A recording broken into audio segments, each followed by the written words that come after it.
O cavalo do Calígula também foi nomeado senador pelo Calígula, mas não chegou a tomar posse. Quem é que vai falar não, né? Não pode. Aqui é a sua limitação de ambiente. Só porque a aventura é no Senado romano, não pode entrar um cavalo? Pode sim. E ele era senador e amante. Tá vendo? O Ronaldo hoje vai ficar abismado com a quantidade de informação que ele não precisava e ele vai dormir pondo.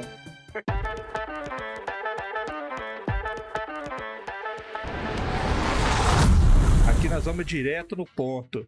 Nós vamos direto na ferida. E hoje nós vamos falar da Revolução dos Bichos. Vamos falar dos animais que servem de apoio para as aventuras. E pior, aqueles animais que deixam de ser usados. Porque, vamos falar a verdade aí, ó. Todo mundo meio que eu esqueci a palavra, mas negligencia os animais em campanha, tá? Eles gostam de fazer desafio, mas na hora de botar animal pra jogar ou fazer parte do cenário, a coisa não funciona muito bem. Então vamos começar, porque nós somos desses e nós caminhamos pra frente, porque cavalo que anda de ré é só do Pablo Marçal. Bora lá!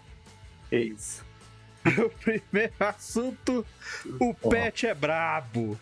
Nós vamos falar aqui de algumas obras que a gente considera bacana de falar, onde pets são importantes para que a história ande, de alguma maneira. Eles têm uma função narrativa, eles têm uma importância para a história, para o contexto, para o personagem, e aí você vai poder se inspirar nas suas histórias. E para começar aqui com a noite agradável de calor, num lugar tranquilo, que é a sua casa, à beira da sua cama, você com o computador ou celular no colo, o primeiro assunto será Aladdin. Cara, Aladdin foi o primeiro filme que eu vi no cinema, quando eu era criança ainda. Foi o primeiro filme que eu fui ver no cinema. Sempre adorei Aladdin, tanto a versão original quanto a versão de 2019, a original é melhor, claro. Acho que o Gênio é um dos personagens favoritos do cinema. Tem até uma estatuazinha dele aqui. Pô, mas tem duas versões? Robin Williams. Porque saiu live action, né? Achei que você tá falando das versões do desenho. Com Will Smith. Não, saiu live action com o Will Smith no lugar do Gênio, que não é ruim, tá? Não é um filme ruim, não. É legal. Mas é o Will também. Smith, né? Não é tão Will Smith bom tentando quanto ser Robin Williams. É isso, esse é o problema. Ele nunca vai ser tão bom quanto o Robin Williams. Depende, Mas eu não vou falar eu não vejo do Robin Gênio. Williams batendo no cara Chris na metade Rock. do Oscar. Olha, eu vou te falar Ele que não o odeia o Gênio Chris, né? tinha chance. Tinha Robin chance, Williams não né? odeia o Chris. Enfim, não vou falar do Gênio, não vou falar do Aladdin, vou falar desse macaquinho aí, do Abu. O macaquinho que faz companhia do Aladdin, né? Tem um alertazinho de spoiler. Se você não viu o filme de 95, o desenho, a animação original, veja. Como eu. Né? O Luiz não viu. O Luiz tem um problema de formação aí. O Luiz não tem arcabouço cultural. Esse é o problema. Uma falha moral, né? É uma falha moral. Só pra ter instaladinha é uma falha moral. Faltou arcabouço cultural aí. Então, assim, pra quem não sabe, Aladdin é uma das histórias dos contos das Mil e Uma Noites de Scheherazade. E basicamente a história do filme, não a história original, tem um vizir maligno lá que quer tomar o poder do rolê, quer ser o novo sultão, porque ele acha o sultão um idiota. E aí ele descobre que existe uma caverna das maravilhas que teria uma lâmpada mágica com um gênio que concede desejos. E aí o problema é que a caverna não autoriza a entrada de qualquer um, tem tipo uma profecia, tem que ser um diamante bruto, ou seja, alguém puro, cristalino, etc, aquela coisa toda. E aí o cara vai lá e convence o Aladdin, que é um órfão de rua, e ele tem o Abu, que é o macaquinho, e ele é um... O que tá acontecendo aqui? Marcelo escapando do lugar que ele cabe. E aí ele é convencido e ele vai na caverna pra pegar a lâmpada. E aí o problema é que a caverna fala, beleza, vou te dar a lâmpada. Você só não pode pegar absolutamente mais nada na caverna. E aí a caverna é lotada de ouro, joias, não sei o que e tal. Mas o Aladdin é puro, tá indo lá, pô, beleza, combinamos, vou pegar só a lâmpada. Só que aí o Abu, que é o macaquinho treinado por ele pra roubar, e aí ele rouba só porque ele passa fome, aquela coisa toda. Ele é puro de coração, ele só rouba o que precisa. Diga-se de passagem, ele era um trombadinha, né? Então. Mas ele só roubava por necessidade. Ele não roubava e ele dividia. Ele roubava comida e dividia com as outras crianças, aquela coisa toda. Um Robin Hood. A Disney fazendo festa pra bandido, né? A Disney achando que bandido é. É a bandidocracia da Disney. É isso que tá acontecendo aqui. E aí o macaquinho que ele treinou vê um puta rubi gigante, mete a mão no rubi. A caverna considera que foi um descumprimento do acordo e resolve implodir com ele dentro. E aí, no final, ele só consegue fugir porque o gênio ajuda. E aí a história, o resto acontece, não importa porque a gente tá querendo falar aqui. Mas ele faz um pedido pra sair? Então, não, ele dá um golpe no gênio, porque ele é mais esperto que o gênio. Porque o gênio fala, eu sou Ele não é fodão, tão eu faço... gênio, assim. eu sou foda, eu faço aconteça, não sei o quê. E aí o Aladdin, não acredito em poderes você quase não. cósmicos, semifenomenais. E aí ele, não faz nada, é conversa sua, duvido, não sei o que você tá falando, não sei o quê. E o gênio, então vou te provar, olha só. Pá, tira aí. Ele, nossa, realmente, você... Tá. E aí o gênio cai, percebe o que aconteceu depois. Mas enfim, veja o filme. Qual que é o meu ponto aqui? É que a gente, muitas vezes, quando tá falando em RPG, a gente pensa muito nos elementos mecânicos dos animais, dos pets, enfim. De que maneira aquele animal te beneficia, de que maneira aquele animal pode ser útil para você, aquela coisa toda. Às vezes até no antecedente, né? Porque tem antecedente que vem com animais. Se você tem um antecedente de mercador no D&D, você vem com um animal de carga para carregar suas coisas. Se você tem um antecedente de órfão no D&D, você tem um ratinho de estimação. Por algum motivo tem que ser um ratinho específico. E tá lá, rato de estimação. Ratinho. Exato. Então, e a verdade é que os animais eles podem estar associados aos personagens, eles também podem ser bons elementos condutores de narrativa. Você tem várias histórias boas, famosas, relevantes, entre as que a gente vai mencionar aqui, em que um animal de estimação ou um animal de alguma categoria tem uma ação específica que causa impacto. No Game of Thrones, os Stark lá tem os lobos deles e tal, e um dos lobos morde o príncipe e acaba sendo morto. Isso detona toda uma crise em relação ao que está acontecendo, porque o diabo do lobo mordeu uma pessoa. Já era um otário, né? Quem poderia imaginar que você ter um lobo de estimação poderia ser um risco para as pessoas ao redor, não é mesmo? Então, assim, esse componente animalesco, instintivo do bicho é um negócio interessante para você justificar comportamentos atípicos que podem criar situações de narrativas, conflitos, e que embasem narrativas, mas não só isso. Se você quiser, o cara tem uma montaria. Pô, então você tem aí uma possibilidade de ter um desafio de corrida, o cara precisar fazer alguma coisa com a montaria. Pô, como você tem um cavalo, você tem que ir lá entregar a mensagem, você vai chegar mais rápido do que todo mundo. Entendeu? A morte de um pet pode ser um elemento de história relevante. Entendeu? Se você por acaso, nossa, matei o bicho aqui, puta merda, era o bicho sagrado aqui do rei e tal, todo ano o rei tem um coelho de estimação, e aí se o coelho estiver vivo, Pavão. Ele tem um pavão, e se o pavão ficar vivo o ano inteiro, quer dizer que no ano seguinte vai ser grandes colheitas, e aí você vai lá e mata o pavão acidentalmente. Fudeu, agora amaldiçoou o rei. Tá? Então, assim, você pode criar elementos a partir de narrativa, a partir disso, você não precisa pensar exclusivamente no aspecto mecânico do negócio. A Disney ela é muito expert em usar animais pra movimentar a história, né? O Abu mesmo, ele o tempo inteiro ele participa ou provocando ou escapando dos problemas que ele mesmo cria. E querendo ou não... Tanto é que... Pode falar. Não, porque tanto é que é ele que salva o Aladdin. Porque na história, quando o Aladdin volta com a lâmpada, consegue voltar com a lâmpada e entrega pro Jafar, que é o vizir, o Jafar, tipo, vou te trair, dá um bico nele pra ele voltar pra dentro da caverna. Tipo, eu vou matar você e acabar com tudo. E aí o Abu rouba a lâmpada e volta com ele também. Então o Jafar fica sem a lâmpada, ou seja, ele causa o problema, mas ele traz a solução. E lembrando que no Aladdin também até o vilão tem um pet dele, né? Que tem o Iago. Excelente. Então é uma história movida por pets. Que, aliás, ele tem uma personalidade bem agressiva e... Como é que fala? Proativa, né? Ele vai se intrometer onde vilão, não pode. Né? A Disney tem um longo histórico de sidekicks, de animais sidekicks, né? Exato.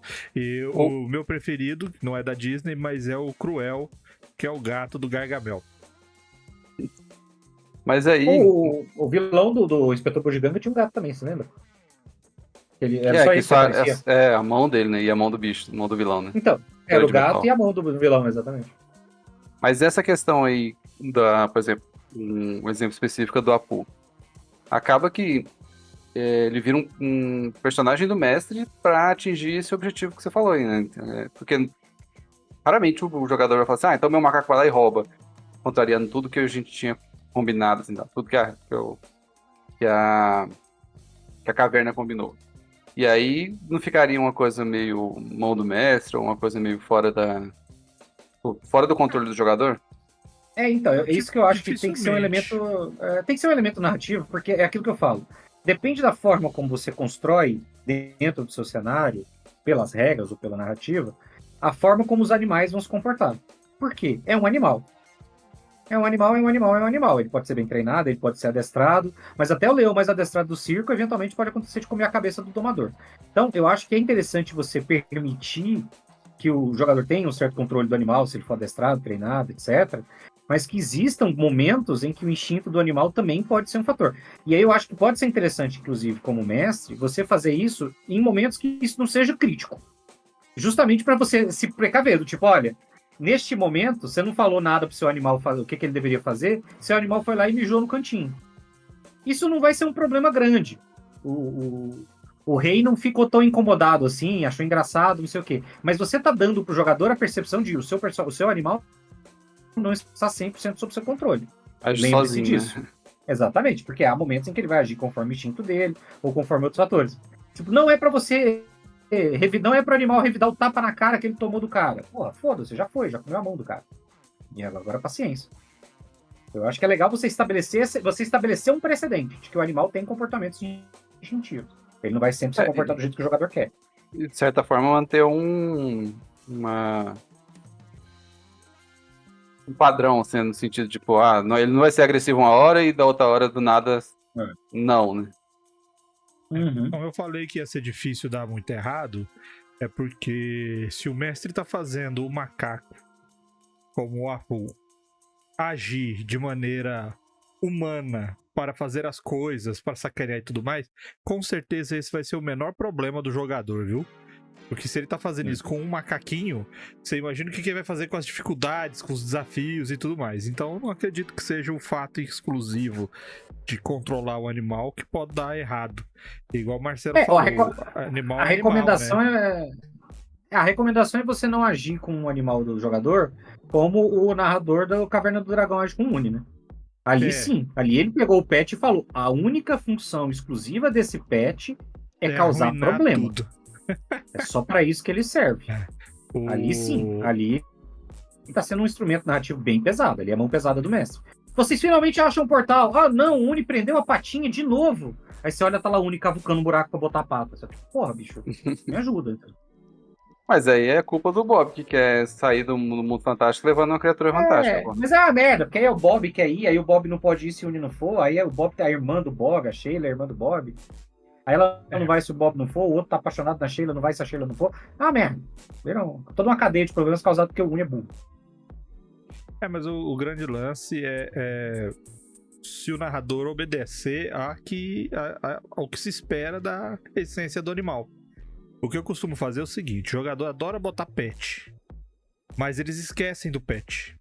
Então eles só vão notar quando a falta de controle e acompanhamento dele faz diferença. Por exemplo, acontece uma batalha. A batalha acontece.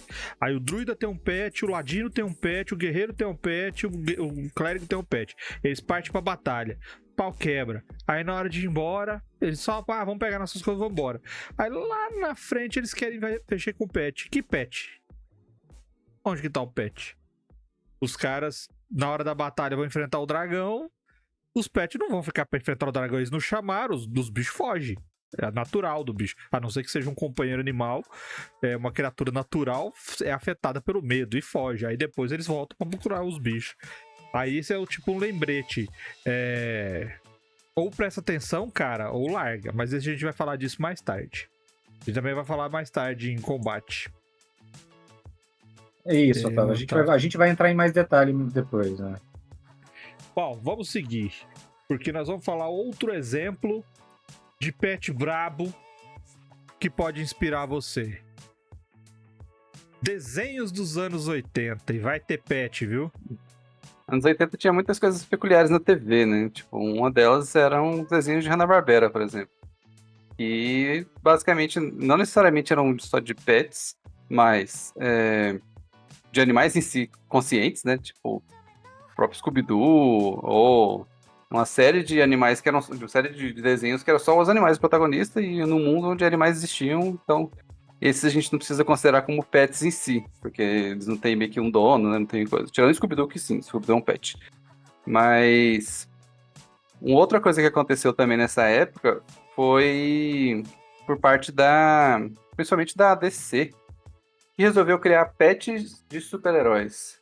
E aí você tinha o Krypto, que era o cachorro do Superman. Você tinha o Glick lá, da dupla dos Super Gêmeos. O que mais? Acho que o Batman também tinha um cachorro, né? Tinha. Então, Tinha um Cachorrão.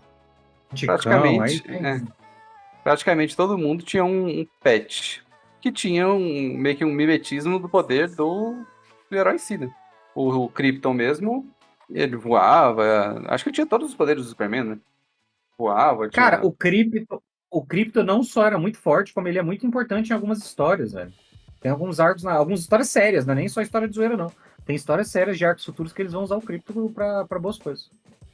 E era super poder também, era cachorro que voava, tinha super força, aquela porra toda. Também o problema dele era kryptonita.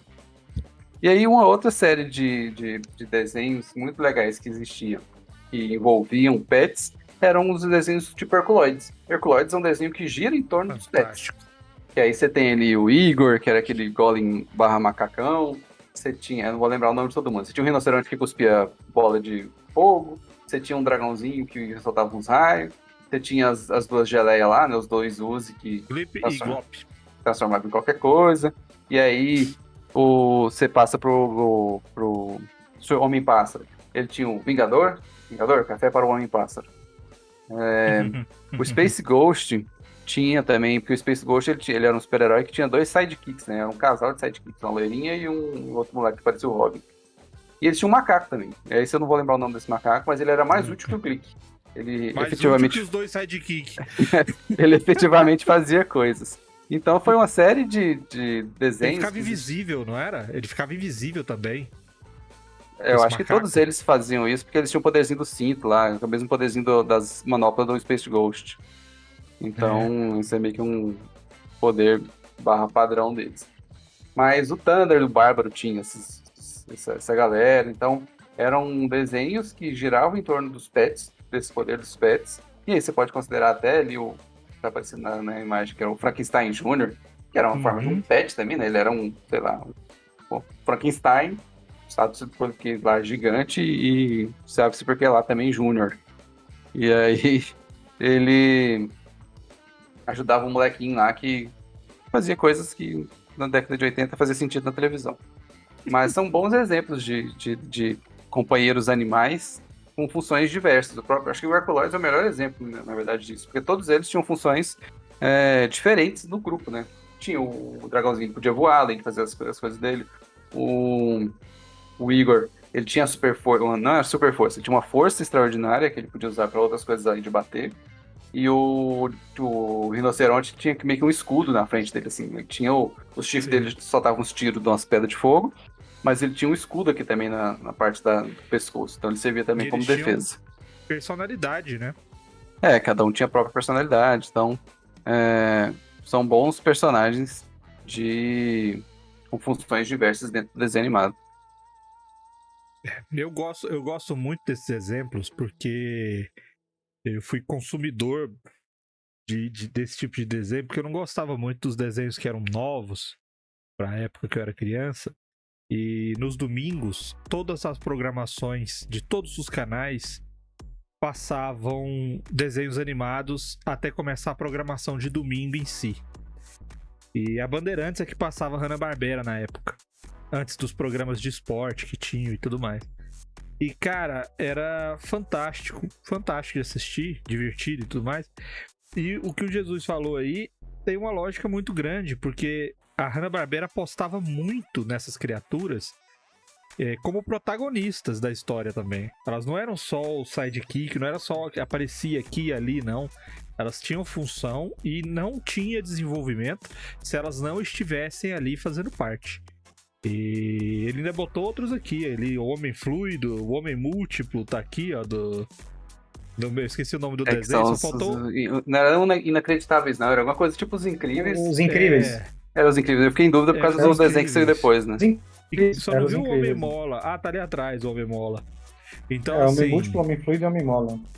Então. Entregando a idade. Que era uma banda mesmo, de rock, Skyrim. inclusive. Né? Sim, era uma banda de rock. Entregando a idade mesmo, porque. Cara, isso aí eu assistia direto. E isso daí moldou muito minha visão do que é realmente utilizar animais em campanha. Por isso que às vezes eu fico muito grilado mesmo, quando isso é usado para o mal ou quando é usado só como artifício de vantagem e não um artifício de narrativa e de enredo. Mas como eu falei, nós vamos falar isso daí mais adiante. Mas o meu preferido é Thunder o Bárbaro. E eu estava muito querendo, quando o Jesus aí botou uma sugestãozinha lá pra nós, de um sistema novo que apareceu aí e dá a possibilidade de narrar Thunder o Bárbaro, eu cheguei a empolgar, porque Thunder o Bárbaro é um futuro pós-apocalíptico, né? Por incrível que pareça, né? Por incrível que pareça, onde ele, o Ucla e a menina, como é que é o nome dela? Ariel. Então era o Thunder, Ariel e Ucla lutando contra criaturas que tentam destruir o que restou da Terra. Assista, é bom. Eu gostava, o meu, desses aí, eu acho que o meu favorito era o Tutubarão. Do tubarão. Que era uma versão genérica Tubarão. do Scooby-Doo, na verdade, né? Mas não necessariamente, porque o Tutubarão era uma coisa de investigação também, tá? Mas eles tinham uma banda, que era os Netunos. Era meio que uma mistura de Josie and the Pussycats com Scooby-Doo, assim. Scooby-Doo. E eu gostava porque ele ficava assim... Nha, nha, nha, nha, nha. Mas o mais interessante que eu acho desses cenários, e isso é uma coisa interessante para o que a gente tá falando aqui, é de que 90% das vezes eles não se preocupam minimamente em explicar por que as coisas são daquele jeito, assim. Por que existe o tubarão? Scooby-Doo fala? Tipo, por que o Scooby-Doo fala? E sempre tem alguém que vai falar, você já notou que o Scooby-Doo só conversa com salsicha, que tá sempre fumado? Tipo, beleza, é uma teoria que eu acho que não estava no lore oficial, eu acho que não é cânone. Eles não vão botar no cânone do Scooby-Doo. Eu acho que é muito cânone porque o salsicha tá sempre na larica. É muito cânhamo. Eu acho que eles não vão botar no cânone do Scooby-Doo oficialmente, assim, tipo, não, o Scooby-Doo não conversa, o salsicha acha que ele fala, porque ele tá sempre fumado. Não é isso. Mas eles não se dão o trabalho. Ninguém explica por que existe um tubarão antropomorfizado específico no universo. Baterista, entendeu? E por que ele tem um problema de gagueira não tratado. Então, assim, é um negócio tão... E eles não se dão a esse trabalho. Na maior parte do tempo, não tem uma explicação do lore. É só isso, cara. O que existe é isso aí. E vai embora, entendeu? E eu acho... E é interessante porque eles têm, muitas vezes, uma discussão de alívio cômico, né? Os personagens, os animais servem muito pra alívio cômico. O que também funciona em mesa de RPG. De você usar o animal pra fazer uma pataquada qualquer e tal. Eu acho bem útil, eu acho bem versátil. E se você usar bem, vai ser interessante. Vamos dar sugestões mais tarde de como que você pode usar. Podemos avançar? Bora. O último exemplo de como usar animais... Feitiço de Áquila. Feitiço de Áquila é um dos meus filmes favoritos. É um filme bom? Sim, quer dizer... na época, né? Nossa, ele é datado, a trilha sonora é uma bosta. Mas a história é muito boa. A trilha sonora é Vangelis, né? Não? Nossa, cara, aquela trilha sonora é terrível. Você tá falando mal de Vangelis aqui, velho? Cara, aquela trilha sonora é terrível, não combina com o filme. Mas enfim, vamos fazer um outro papo de mestre só pra falar de trilha sonora ruim que pode estragar a sua história. Qual que é o lance? O lance é que toda a história do Feitiço de Áquila gira em torno de um personagem, né? Que é o cavaleiro que tá aí. Quer dizer, na verdade, gira em torno do ladino que acaba ajudando esse cavaleiro. Ele é que é o personagem que guia o lore da história. Só que ele tem um falcão, né? Tanto que a história original chama-se Lady Hawk. E já entrega o filme. Né? Isso, tem já isso, entrega né? o filme. Já entrega, tipo o mordomo assassino, né? Então, assim, ele tem um falcão que ajuda ele durante o dia. Ele caça, ele protege, ele batalha. E ele trata desse falcão como se fosse o tesouro dele. E ele peregrinando com o ladino, ele sabe que quando vai anoitecendo, o cavaleiro sempre se afasta, porque vai fazer as coisas dele, ele não gosta de ficar com ninguém à noite, ele fica andando por aí à noite. Só que durante a noite o Ladino começa a perceber que tem uma lady, uma senhorita muito bonita e misteriosa que anda com capuz no meio da madrugada e um baita de um fucking lobo gigante defendendo ela. E ela sempre tá por perto desse cavaleiro. Então é como se ele estivesse indo pro mesmo lugar. E aí é onde ele descobre que existe uma maldição que afeta os dois. Durante o dia, a mulher se torna um falcão, que é o pet do cavaleiro, e à noite ela volta a ser humana e o cavaleiro vira o lobo que protege a dama. Então, para ele, ela é um animal mesmo de caça, é um animal de batalha, ela guerreia, ela protege, ela caça, ela procura, ela vigia. E para ela, eles funcionam mais como um companheiro animal mesmo, que é aquele que não só protege, mas que faz companhia. E o que acontece é que os dois eram apaixonados e alguém que queria traçar a mulher e não podia, jogou a maldição para separar os dois. E é uma história muito interessante porque os animais fazem muita influência na história. Praticamente tudo gira em torno disso. Então, acho que é uma boa inspiração pra você ver como que você trata, como que a pessoa, o personagem, se preocupa com o pet, como que ele passa o tempo inteiro preocupado, ele trata, ele cuida, ele leva, ele põe pra caçar, ele limpa, porque precisa dessa preocupação. Não esse pessoal que pega pet só pra, na hora da batalha lá, e manda fazer duas coisas e esquece. Eu acho um bom filme também, igual o Vermelho falou, tipo, ele não é meu favorito, mas eu acho que tem muitos pontos positivos, é um filme de fantasia, muito interessante. Fantástico. O plot é interessante, essa ideia, eu não sei se foi copiado de algum lugar, não lembro se já existia isso antes, de alguma mitologia ou algo do tipo. Provavelmente sim, provavelmente tem alguma coisa que, só de noite ele é a lua, de dia ele é o sol, e aí eles nunca se encontram. Mas é interessante esse plot, inclusive para ser usado como um plot dentro de uma aventura. Você pode copiar esse plot aí com algum NPC que é interessante na sua história, que são dois NPCs que nunca estão juntos no mesmo lugar, ou sempre tem um animal junto. Então é muito bom para enriquecer cenário, muito bom para fazer parte do seu lore. A parte do padre lá acho meio sem graça, então prefiro focar só na parte dos dois, né, do cavaleiro e da senhorita. Eu gosto também da ideia de você ter essa separação, mas especialmente do animal ter essa característica especial, né? De você, tipo, existe um motivo pelo qual o animal tem que ser particularmente protegido. E isso dá um aspecto. Novamente, o Vermelho falou, a galera pensa muito do animal em combate, em termos de usar ele em combate, não sei o quê. E aí tem o lado oposto, que é quando você precisa proteger o animal.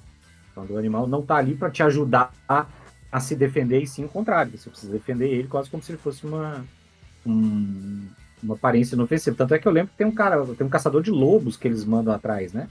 Sim. O cara é perseguido pelas noites. E é um ator famoso, eu acho. Eu não vou lembrar quem é, não, mas eu acho que é um cara famoso até hoje que fazia esse caçador. É um troço meio doido, porque o elenco tinha uma galera que fez sucesso com outras coisas. Depois a Michelle Pfeiffer, não sei o quê, que tava bem no começo da carreira, bem novinha, né? É o Matthew Broderick. O Matthew Broderick que faz o ladrão, né? O Rutger Hauer, que é o capitão.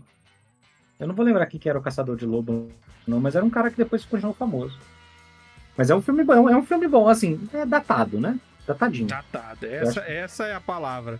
Ele é muito datado. Pedindo um remake já a essa altura. Tá pedindo um remakezinho pra geração TikTok aí. Cara, dava pra fazer ele no... Por que não faz desse? Por que não faz ele num ambiente moderno, né? Em que um vira um rato de rua, vira um hamster, ou então um rato de rua, e o outro vira um gato, sei lá. De rua. De rua. Bom, eu acho esse exemplo muito bom. Eu tinha falado aqui, o Marcelo chegou a me chamar a atenção, vocês não viram? Porque o Marcelo tem seus meios. Ele fica coçando a orelha, na verdade ele tá passando códigos de sinais, que é uma língua que ele mesmo inventou. Igual quando você joga truco. Segurando a orelha pra falar que tem zap. Que eu falei que esse era o último, mas não é o último, não. Tem mais um assunto aqui, mais um exemplo que o próprio Salada colocou. É porque eu tenho a apresentação aqui, aí a telinha dele ficou embaixo, eu não vi. Mas tem, O vermelho viu? queria me calar. Eu sou desse. O Não, Otávio vamos fica falar. mandando mensagem, falando assim, não põe o Marcelo de novo, não. O próximo exemplo... Opa! Tá errado, ó. Nossa Aladdin, Senhora. não. É Aladdin. Pikachu. Esse é o Aladinha. Não, cara, Pokémon. Pikachu do Pokémon. O Pokémon que você quer? Pô, Tem que É botar o porque GIF não é pra só ele, você. né? Ué, porque a gente tá falando da obra, não tá falando do animal. Animal. Pokémon! animal. Pokémon. Aqui, ó. Pronto, Marcelo. Bota, Marcelo manda os clica no GIF. GIF pra ele chorar. Isso, bota Já o tá Pikachu chorando, já. chorando. Só que você tem GIF que não dá não, Marcelo. Porque eu peço É o a imagem clickbait, tamanho sim. paisagem. Aí o Marcelo manda a Tamanho imagem paisagem. de 50 por 40 pixels. Tamanho paisagem. O famoso tamanho Formato, paisagem, igual o verbo formato, feia. Tá. Deixa o Pikachu chorando aí, que é clickbait. Cara, é exatamente o Sons of Skyrim. Pokémon é literalmente um RPG focado nos pets. Eu não vou explicar Pokémon, porque é impossível alguém que tá vendo essa live em 2024 não saber o que é Pokémon. Você conhece o Pikachu, você já tem pelo menos uma vaga noção do que é Pokémon, vamos ganhar tempo nisso aí. Eu adorava Pokémon quando eu era criança. Joguei muito Pokémon, quando joguei, era vi desenho, criança. joguei. Não, hoje em dia eu jogo Pokémon GO só no celular, mas é só a força do hábito, porque realmente eu entro, jogo e saio. Cara, eu pensando retroativamente, é muito fascinante que as pessoas vissem com tanta casualidade, normal, tipo, normal, tudo normal isso aqui. Um cenário de fantasia em que toda criança daquele mundo lá, quando o sonho dela é chegar aos 10 anos, poder partir em uma viagem sozinho pelo mundo, primeiro como amador e depois como profissional de rinha de galo. Porque é isso, Pokémon é rinha de galo. Pokémon é você botar um bicho pra brigar com outro bicho, eventualmente até beirando a morte. E as pessoas vão falar assim, pô, é isso. Esse é um desenho normal, esse é absolutamente uma ideia super, faz todo sentido. A gente Bichos tem um desenho selvagens que é ainda, focado- né? Você capturando ele capturando na selva. É isso, você captura ele na tora e você bota esse animal de estimação pra brigar. Tanto é que eu achei engraçado que recentemente saiu aquele Power Word, aquele jogo que é meio que um Pokémon disfarçado, né? Bem mal disfarçado.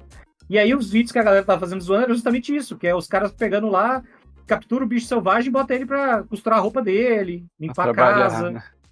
Trabalhar, tipo, o que tá acontecendo aqui, entendeu? E, tipo, é muito bom as pessoas fazendo piada disso. Eu falo, gente, mas o Pokémon é pior, porque o Pokémon não é nem pro boneco trabalhar na casa, apesar de que a Tia se trabalha, né? A Tia se fica lá com a roupinha, limpando a casa da mãe do Ash e tal. Não, é pra eles saírem na porrada, até apagar. É essa a premissa do desenho. Então, assim, ao mesmo tempo, eu acho que Pokémon é uma boa referência, de certa maneira, a essa energia do uso do animal, do companheiro animal e tal, no combate do RPG. Tem um pouco desse espírito do universo do Pokémon. Quando você pega a quinta edição do D&D e você pega o Ranger, tem uma subclasse do Ranger que é o mestre das bestas, lá, o Beastmaster. E a regra, felizmente, foi alterada. Eu vou falar várias vezes sobre essa mudança, mas a primeira regra era de que você tinha uma companhia animal, um companheiro animal. E basicamente é assim, você tem um companheiro animal, beleza, ele briga por você lá e tal, ele sai na porrada, escolhe lá um bicho e tudo mais, ele brigou, beleza. Ele morreu. Tudo bem. Você passa 8 horas se conectando magicamente a uma outra besta qualquer e pronto, ela é seu próximo companheiro animal. Então assim, não tem uma menção do tipo, sofre um luto aí, passa um tempo bloqueado com essa habilidade. Então, não, cara, você só simplesmente morreu o bicho, pega outro bicho. Vai lá, fala com outro bicho, tal, bota ele e tal. Isso não precisa ser uma regra. Você pode fazer na sua mesma regra alternativa em que, né? Lutinho aí, você é um protetor da natureza, um guardião da natureza. Tinha, não? Isso tem pra familiar, por exemplo. Tinha essa regra pra familiar e pra companheiro animal. Tinha, terceira edição. O familiar morria, você passava, não sei, acho que era uma semana. Assim, Um ano e um dia. Era um ano, né? Mas é porque era ano. mais difícil de matar familiar, era um rolê também. E era um ritual e tal. E isso foi mudando, entendeu? E assim, cara, eu acho muito ruim. Eu acho, na minha cabeça, a regra da casa deveria ser ter algum tipo de bloqueio.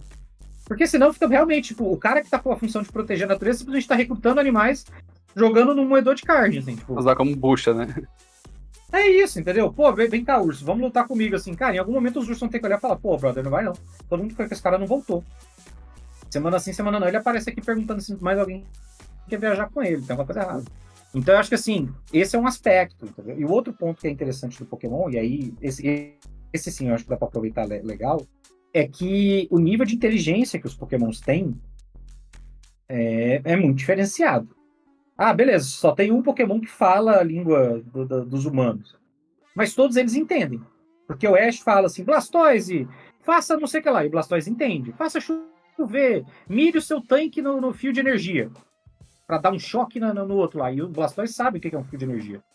Ele mira a água e acerta. Então, assim, eles entendem. Eles podem não saber se comunicar falando, mas eles entendem quais são as ordens. Eles têm um grau de inteligência e conhecimento que permite a eles entenderem ordens táticas, mudanças de orientação, aquelas coisas todas.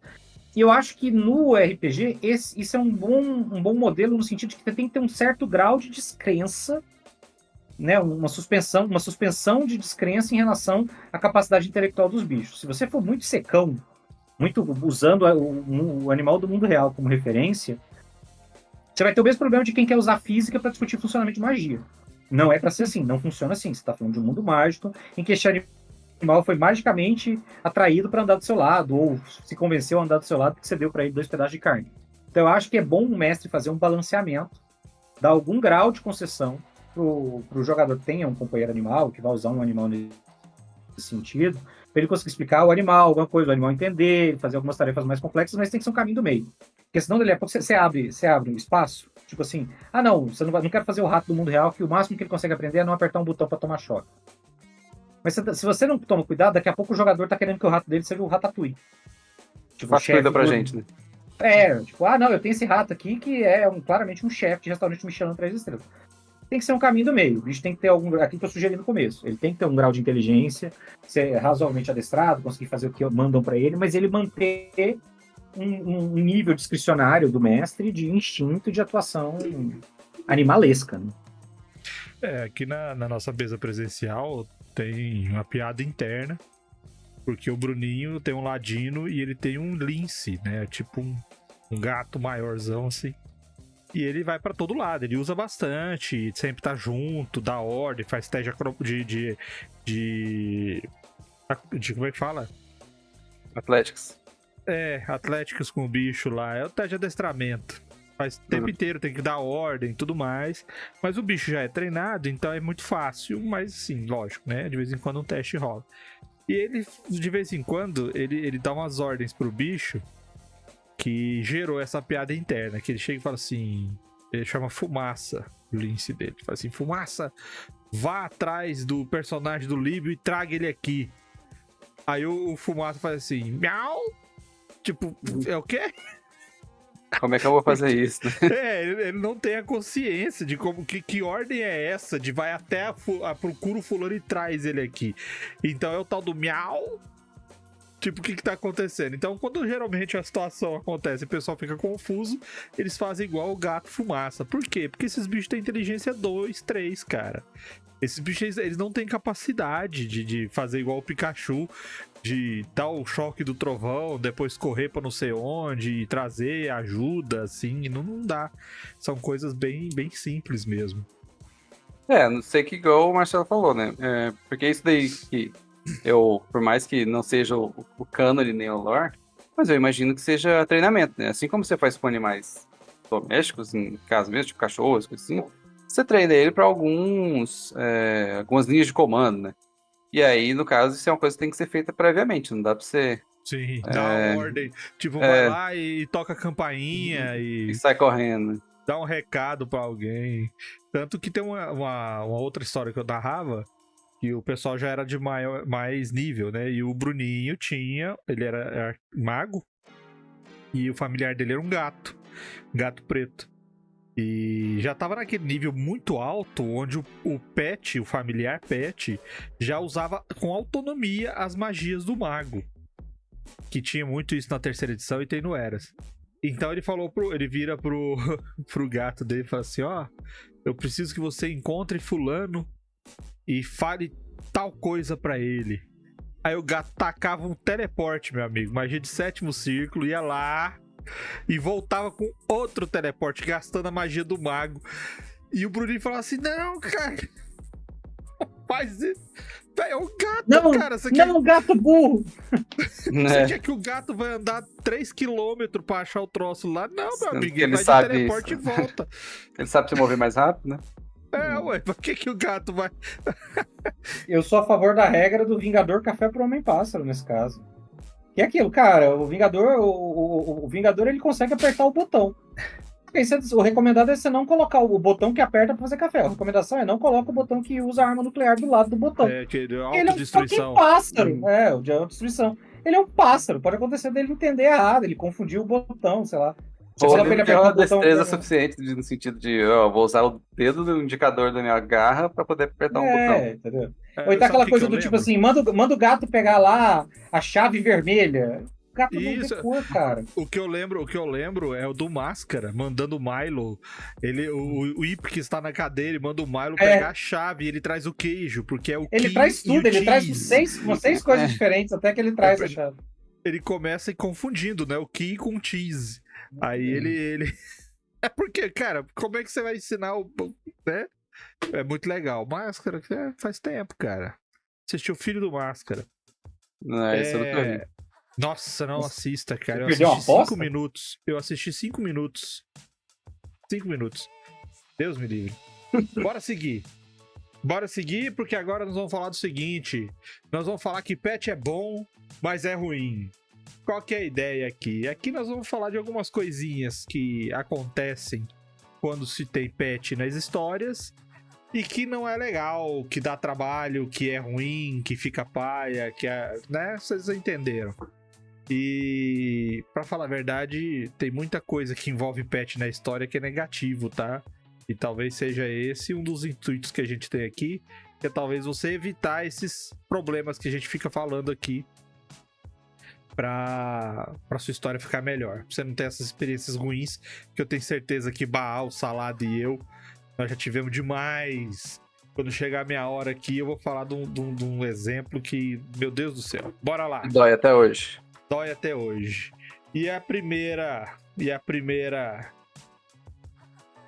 A primeira instrução de que pet é bom, mas é ruim. Dinâmica truncada de batalha. O Marcelo. Outro E GIF, bota GIF. Marcelo e os GIF dele. Pera aí que aqui é difícil, Marcelo.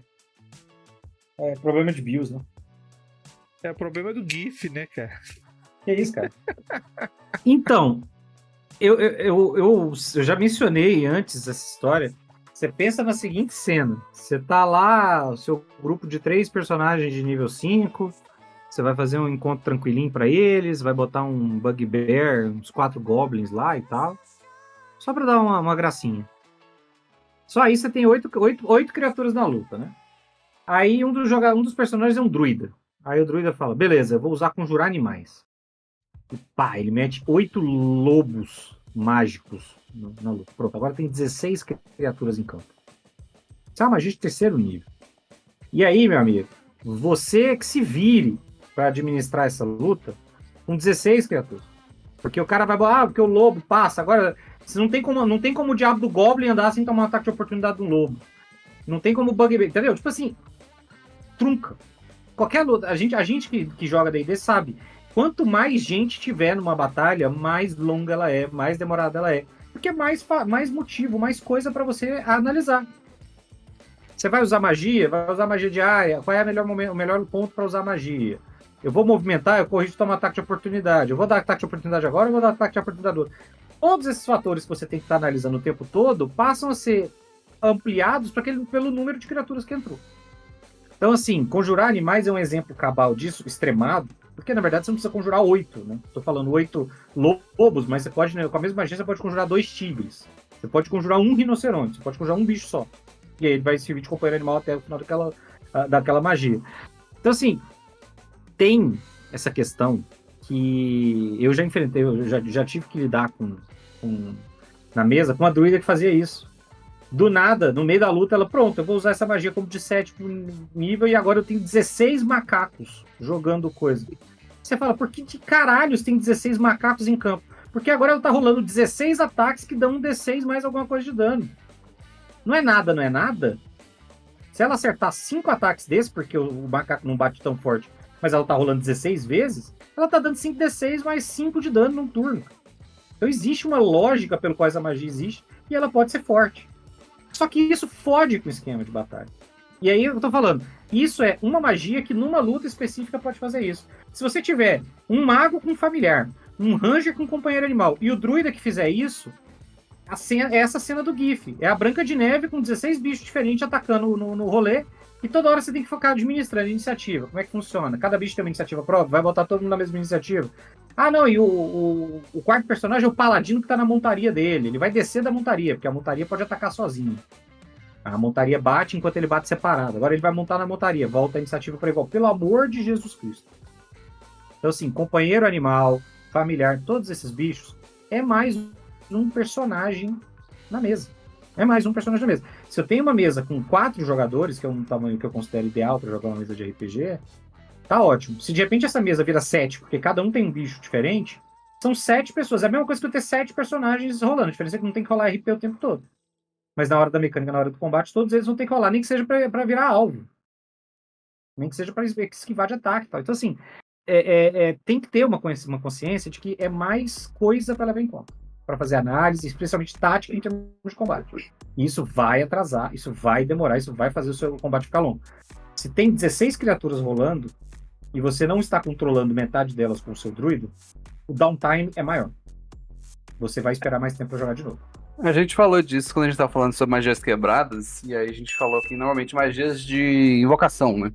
De summonar animais, aumentar a quantidade de indivíduos no cenário, né, são problemáticas. E aí é por conta disso aí que você falou, né? Quantidade de turnos, e aí a gente entra na questão de economia de ações, talvez o dia o Marcelo faça um vídeo às quintas-feiras falando sobre economia de ações. Fica quebrado, né? Fica zoado. E é aquilo que você falou. São 16 ataques por turno a mais, ou seja, 16 chances de dar alguma coisa. E, normalmente, se um macaco dá uma falha crítica, não é uma coisa também que, principalmente no quinta edição, que falha crítica não significa nada, não é uma coisa que vai prejudicar o resto. Então, é um problema muito grande. Isso quando não acontece do cara que invocou o bicho não conhecer direito a ficha, e aí é mais um turno do mago, né? Porque ele tem que ler a ficha do monstro para saber o que o monstro faz todos os turnos para poder usufruir da melhor maneira aquela invocação. E ele não, né? O mestre, porque tem esse detalhe. O cara não anda com as fichinhas de todos os monstros que ele vai invocar, porque vai que muda. E aí ele vira e fala, pô, pega a estatística pra mim aí do bicho. Tá bom, então. Legal. Eu não faço isso não. Eu falo pro cara, pega aí os seus bichos. Esse bicho é seu. Agora, os meus comentários aqui, eu vou progredir para o próximo assunto, porque ele casa com esse aqui. Que é esse aqui, ó. O druida que parece dono de zoológico. O Marcelo falou que a quantidade de bicho que tem ali vai deixar a batalha truncada. E não é só isso que acontece. O meu comentário sobre esse sentido é a desculpa que o personagem druida e alguns magos fazem para facilitar o jogo, que na verdade ele está mascarando um combo safado para quebrar sua história. Qual que é o negócio? Eu vou falar de uma experiência aqui com D&D 3.5 com o meu amigo Cachaça, que resolveu jogar de druida. E a gente foi montar lá a história e tudo mais. Ele comprou umas habilidades, uns talentozinhos para ter companheiro animal. Ele evoluiu o companheiro animal. Ele evoluiu a forma selvagem. E ele se especializou em invocação. E eu não sei como é que tá a quinta edição agora, mas na 3.5 você não tinha a limitação de um bicho ou 2 bichos. Você podia, se você soltasse uma de quinto, de quarto, de terceiro, de segundo, você ia acumulando os bichos. Numa sessão de batalha, meu amigo, Cachaça me tacou 14 animais, mais o companheiro animal, mais um guia espiritual de não sei o que. Valeu, Skyrim, renovou o sub, valeu. Ele criou, ele tinha um companheiro animal, Ele tinha uma cópia, um treco lá do companheiro que ele fazia, que criava um outro, e mais esses bichos. E no final, meu, ele tinha quase 20 criaturas pra combater 2 inimigos. Isso. Cara, eu falei assim, caraca, velho, como é que você segue a história assim? Por quê? Os animais ia simplesmente pro abatedouro. Ele usava os animais de cobertura, ele usava os animais de proteção. Você ia falar que ele usava os animais de cobertor, assim, invocava de cobertura, isso é depois, né? um urso só pra tirar a pele dele e usar de cobertor. Então, assim, é esse tipo de trapaça. Porque quando você tá lá, você é um druidazão lá, de nível 12 e tudo mais, e você começa a trazer bicho, e você começa a puxar uns bichos de nível 7, de nível 6, de nível 4, de nível 3, e traz um de nível 10, seu companheiro animal já é de nível 7. Cara, o seu nível de desafio aumenta demais, cara. Você fica muito desequilibrado em relação ao combate que tava tendo ali.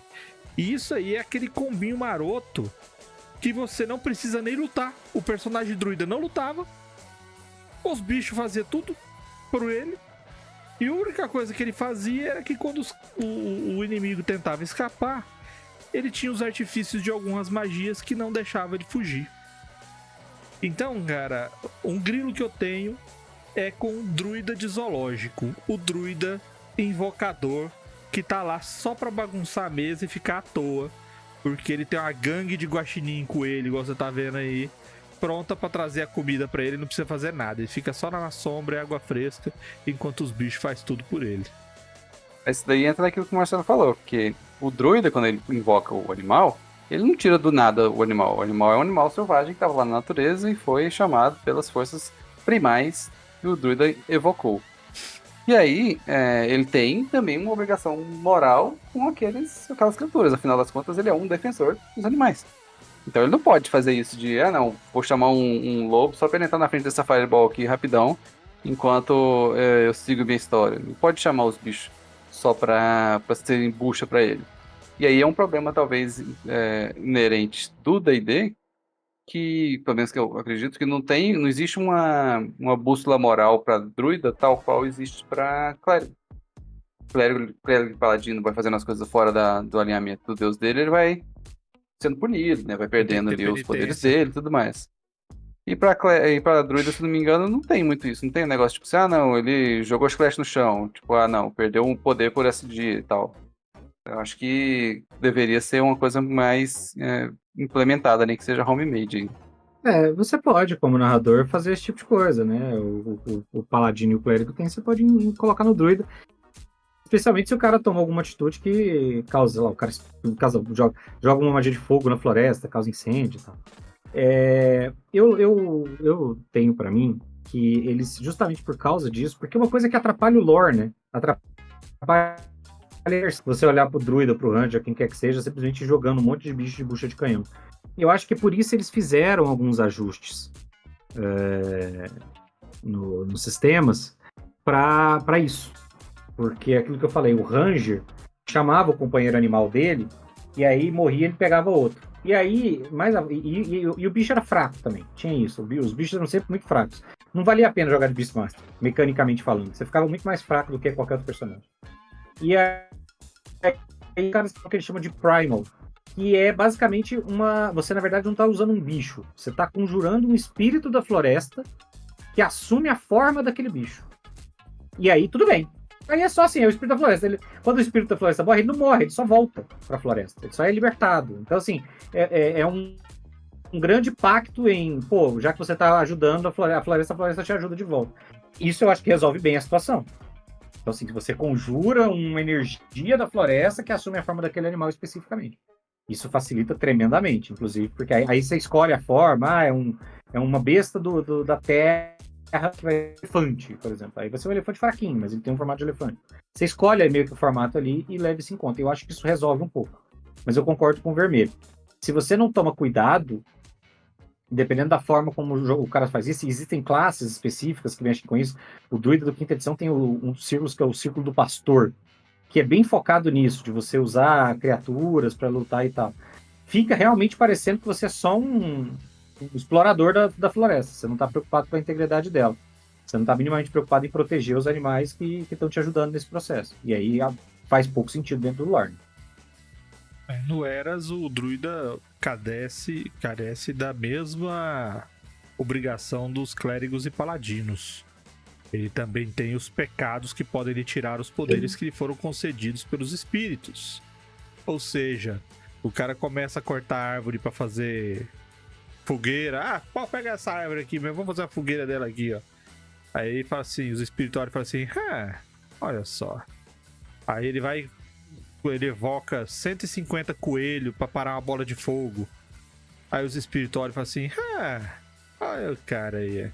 Aí ele vai e começa a puxar gorila pra brigar com os inimigos dele enquanto ele fica tomando suco debaixo da sombra da árvore. Aí os espíritos falam assim, olha só. Aí lá na frente ele vai fazer um milagre de chuva lá e o trem não funciona. Aí ele fala assim, ué, o que tá acontecendo? Como assim eu não tenho mais meus poderes? A chuva era necessária agora. Pois é, cara, perdeu. Perdeu sua inspiração. Podemos seguir? Bora. Bora lá. Bom, patch é bom, mas é ruim porque limita o personagem a certos ambientes. Eu coloquei essa imagem aí porque claramente os caras tentam passar com esse cavalo nessa ponte aí vai dar ruim. Eu já comentei que eu tinha a mesa com o Paladino, cujo antecedente era mercador, que ele começou a aventura lá com o burrinho de carga dele. E ele adorava o burrinho de carga. Ele fazia questão de lembrar que ele tinha o burrinho de carga, ele conversava com o burrinho de carga, ele fazia interpretação lá, acalmando o burrinho de carga e tal. E eu usava o burrinho de carga, cara. Aconteceu alguma coisa de treta, de briga, o burro saía correndo com medo.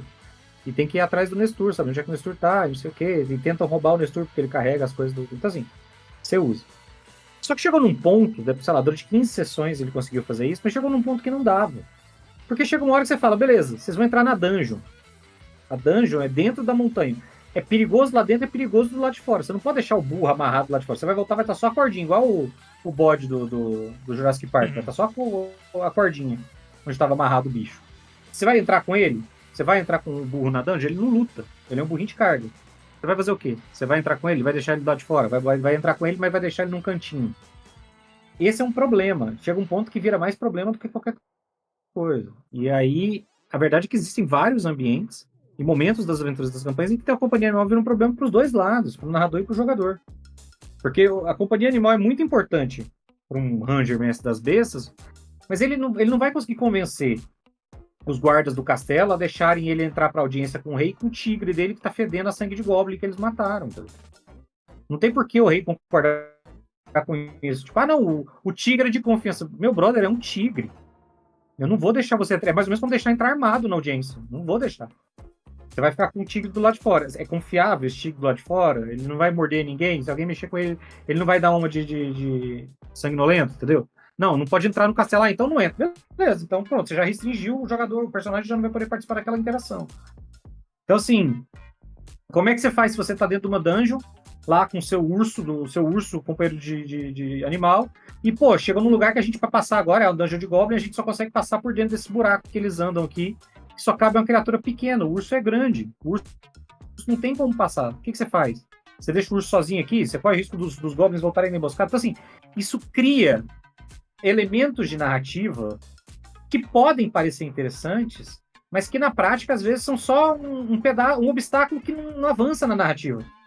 É basicamente parar para fazer administração de carga, de ração de viagem, sabe? É aquela coisa que, tipo, não é um desafio de verdade. É só, tipo assim, você não tá viajando, você só tá parando para abastecer. É meio que administrativo, burocrático. E isso é um problema, isso atrapalha. Então, a função que eu falei do Ranger lá, de você incorporar, invocar o espírito na forma do animal, ajudou um pouco nisso, porque você pode, inclusive, trocar.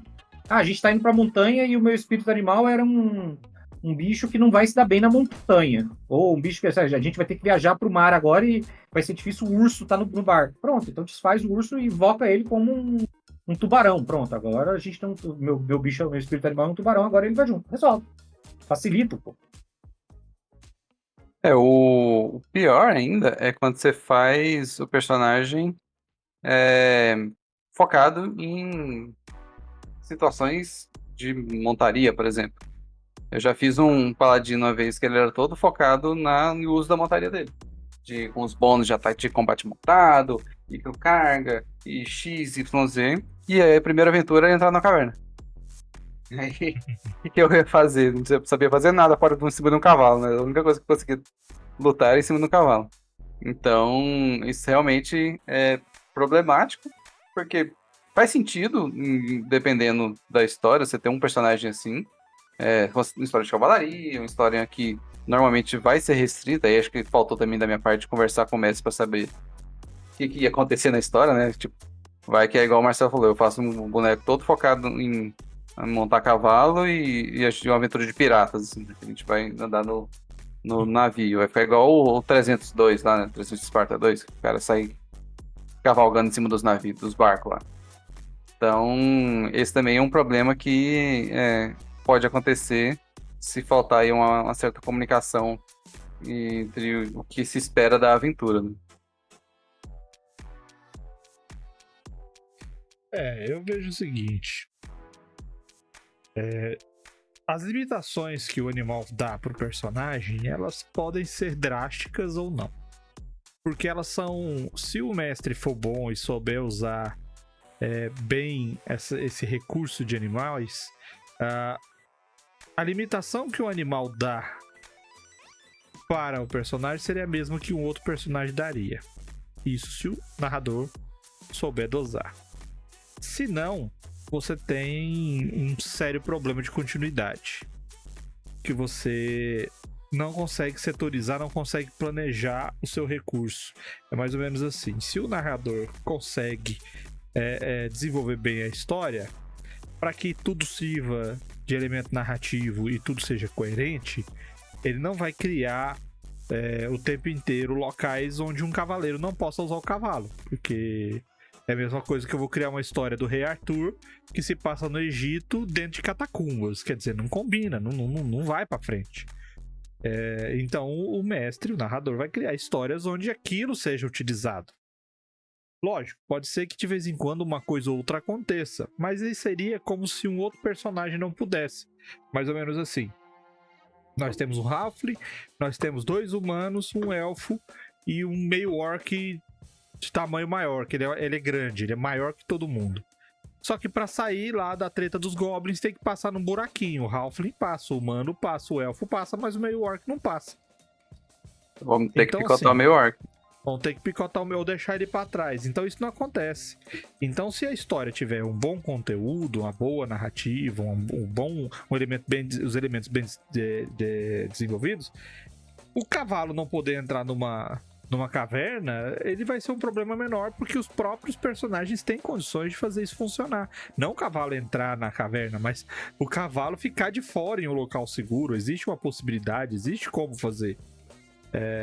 Só que você corre risco, é uma coisa complicada de tratar. Eu basicamente já vi as duas situações, muitas vezes, né? Mas eu opto sempre por dar aos personagens condições para que isso daí seja revertido. Então, por exemplo, Lampião tinha a história dele, com um guerreiro gigantão especializado em cavalaria e tudo mais. E ele andava junto com um mago e um clérigo. E o cara é todo especializado em cavalaria. Aí ele saiu a primeira grande quest dele. Pô, lutou com não sei o que, lutou com não sei o que lá. Quero lutar com um dragão. Vamos achar um dragão. Foi procurar um dragão, procura daqui, procura de lá. Chega na montanha. Aí tiveram que entrar na montanha. E o cavalo? Putz, cara, e o cavalo, hein? Meu cavalo é caro, meu cavalo é bom, meu cavalo é treta e tal. Aí eles voltaram para um lugar mais próximo que eles tinham, que eles conheciam. Deixaram lá o cavalo, deixaram alguém cuidando, arrumaram algum lugar para ele ficar cavalo. Voltou sem um cavalo, enfrentaram o dragão, ganharam a grana e tudo mais. O que o personagem fez? Sabe o que o personagem fez, meu amigo? O personagem foi e encontrou um escudeiro. E aí tinha um escudeiro que andava com um guerreiro. Ah, vamos ter que entrar na montanha. Beleza, cara. Tem uma galera que fica ali. Então eles começaram a andar com comitiva. existia um grupo que ficava apoiando eles. Gastava dinheiro? Gastava. Uma grana alta. Mas tinha sempre quem tava vigiando as coisas, tinha sempre quem tava cuidando dos animais, tinha sempre quem tava cuidando de alimentação, montando acampamentos, montando... Eles não faziam. Então dá pra fazer? Dá, cara. Só que você vai ter que usar elementos pra isso. Você igual- tá criando mais coisa pra administrar, né? Se você tiver um combate lá, se os caras atacarem o acampamento no meio da noite agora tem um escudeiro também que vai lutar, agora vai ser um fator a mais. Você tem que fazer teste para caso se você tiver um ataque à comitiva como um todo.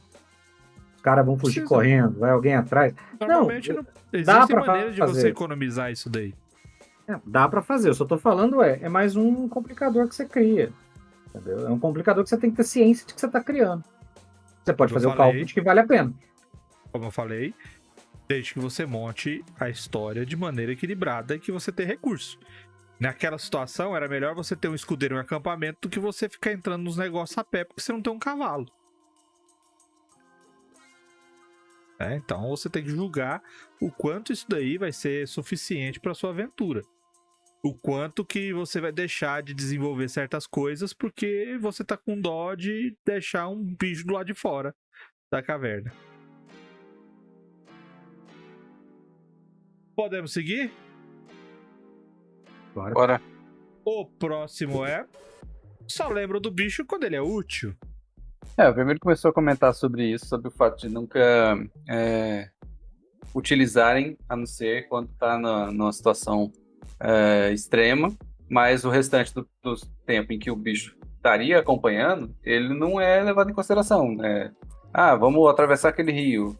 Beleza, eu tenho um hamster junto comigo. E a gente vai atravessar nadando. Ninguém pergunta onde que o hamster vai ficar, como que esse hamster vai atravessar. Vou atravessar no meu bolso. Tá, mas vai ser o bolso encher de água, ele respira embaixo d'água? Não respira.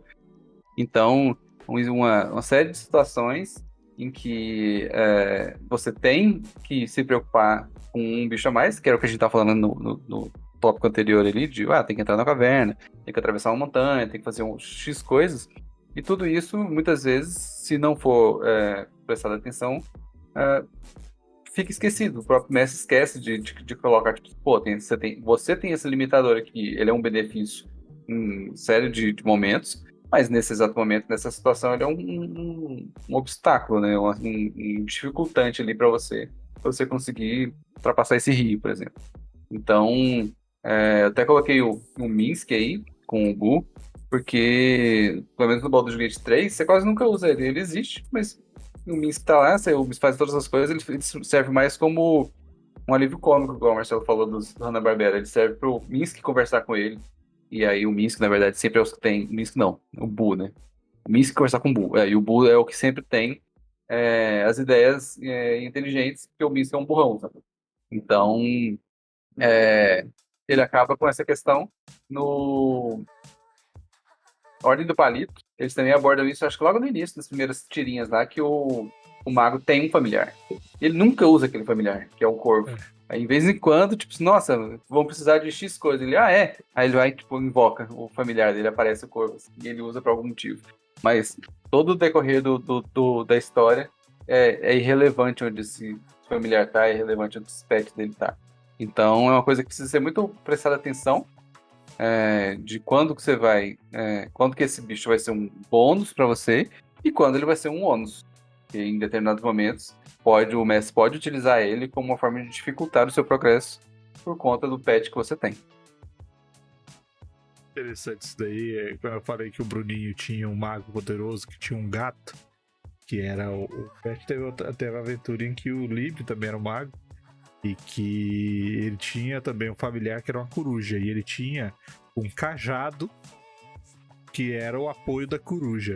E a gente sempre brincava, né? Que toda vez que a coruja tava mal, o cajado falava pra ela: não fique assim, vai melhorar, você consegue.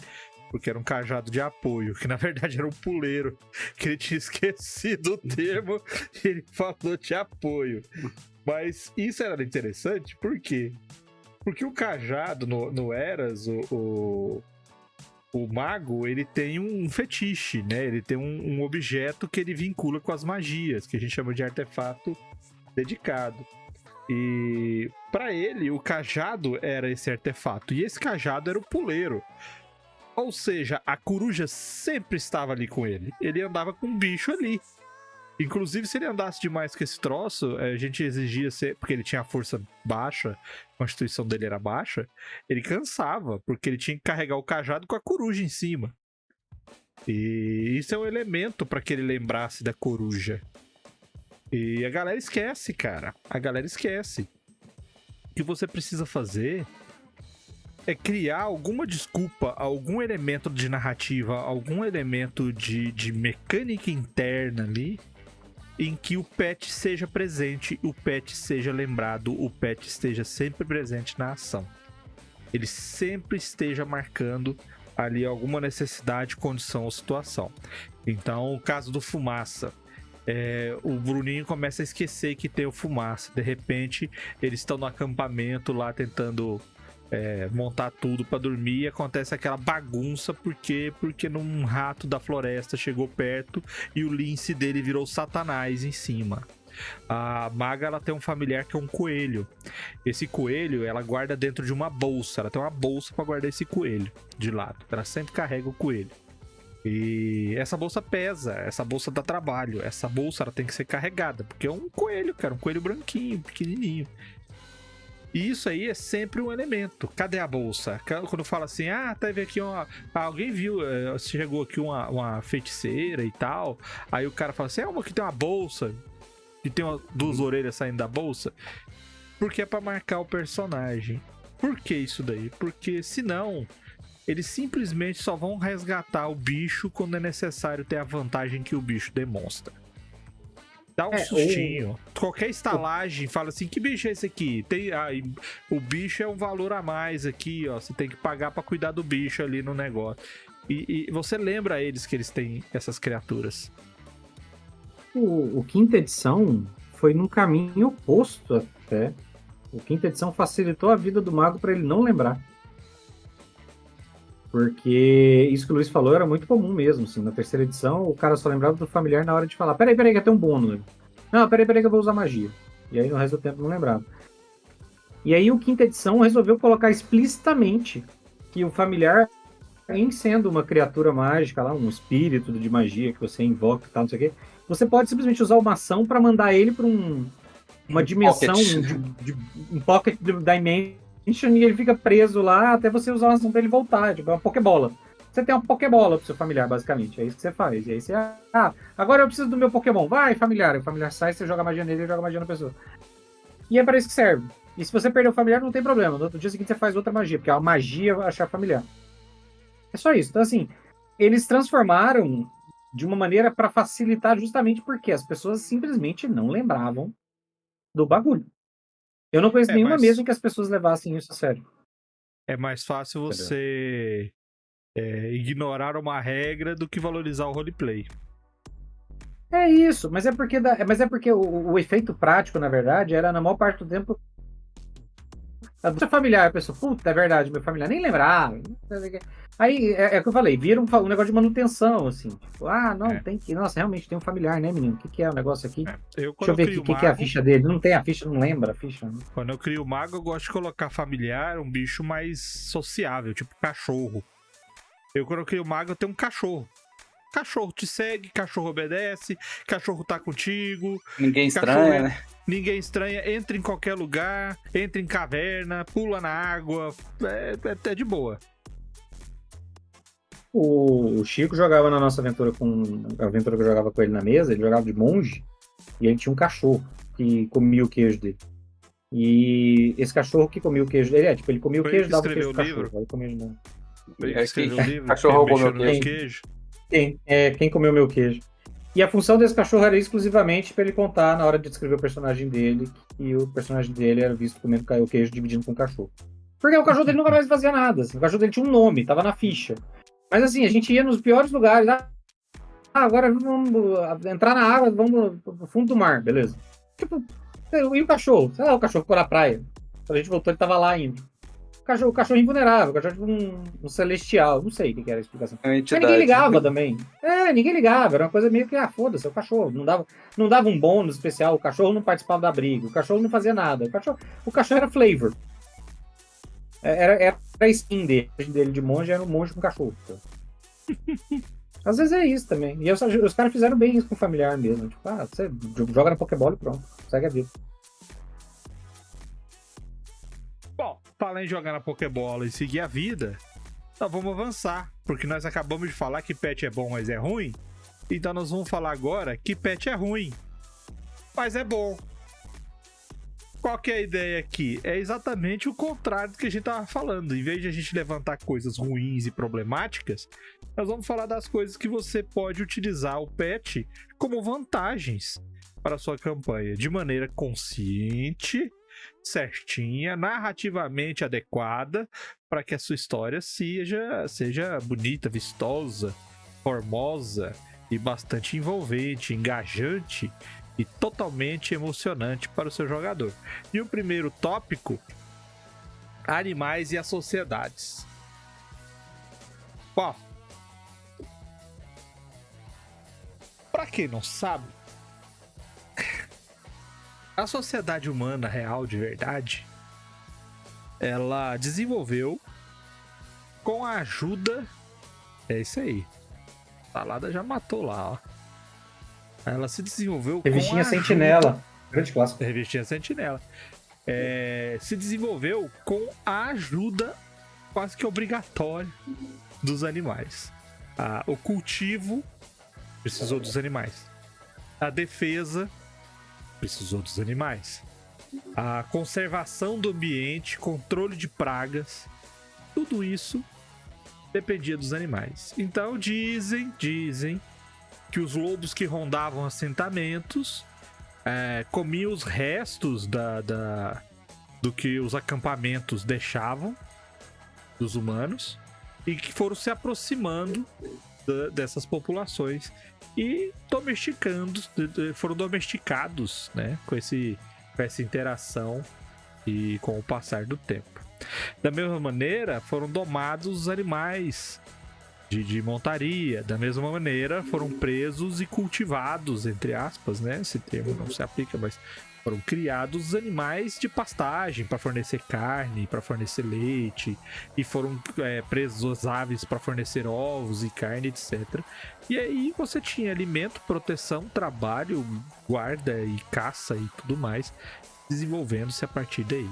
E quando você vai pro RPG, o que você tem a pessoa entra na cidade, tem um comércio, tem uma taverna, você não vê cachorro, você não vê gato, você não vê galinha, você não vê pombo, você não vê esses bichos. Cara, os animais, eles estão presentes em todos os lugares. Eles estão abundantemente cercando as sociedades, seja dos humanos, dos elfos, qualquer que seja. Porque você tem pet de estimação, você tem cão de guarda, você tem bicho de vigia, você tem animais trabalhando, e os mestres, eu vejo muitas vezes esquecendo desse detalhe. E se você começa a incorporar os animais que as sociedades têm para a sua história, você não só trabalha elementos que são narrativamente interessantes, como você também cria novos artifícios para que os jogadores participem de maneira diferente da sua aventura. Por exemplo, se você está numa situação onde você quer colocar uma coisa mais misteriosa, ou você quer colocar uma coisa intrigante, um ambiente cheio de uma presença oculta, os animais reagem a isso de maneira diferenciada. Eles veem o mundo de maneira diferente dos personagens. Então os jogadores vão acabar inserindo ali na cabeça deles que quando eles estão nos lugares assim, eles poderão ver uma ameaça que possa ser ali presente ou que esteja ali cercando, só por entender o comportamento das criaturas que estão ali em volta. Cavalos que ficam atiçados por conta de um predador, por exemplo. Da mesma forma, numa cidade, o ladino que quer passar ali furtivo para se esconder de guardas, ele pode ser delatado por uma galinha que esteja ali, por um gato que esteja ali. cães de guarda que tem uma percepção muito maior que a humana, que utiliza faro, que consegue enxergar na penumbra. Então, esse tipo de elemento, às vezes os mestres esquecem, são extremamente enriquecedores e podem aí trazer novas sensações. E igual foi falado mais cedo, né? As pessoas ricas têm animais exóticos, podem ter pavões, podem ter criaturas e bestas que vão enriquecer aí as descrições. Então, às vezes, o seu bárbaro que tá criando um pavão, para onde ele vai, ele leva esse pavão, porque alguém falou que era chique ter um pavão, vai ter, como é que fala, uma situação hilária sempre que quiser entrar na taverna e quiser levar o pavão dele junto com ele, porque é o pet preferido. Essa questão da sociedade é interessante que você estava falando, que diferentes sociedades atribuem diferentes valores a diferentes animais. Então você vai ter ele, os egípcios, que tinha aquela questão com os gatos, os hindus, que tem a questão com a vaca e tudo mais. Então é uma coisa que você também pode inserir no seu cenário, essas relações da cultura com determinados animais. E aí pode novamente entrar como ônus ou bônus do personagem que possui aquele tipo de pet.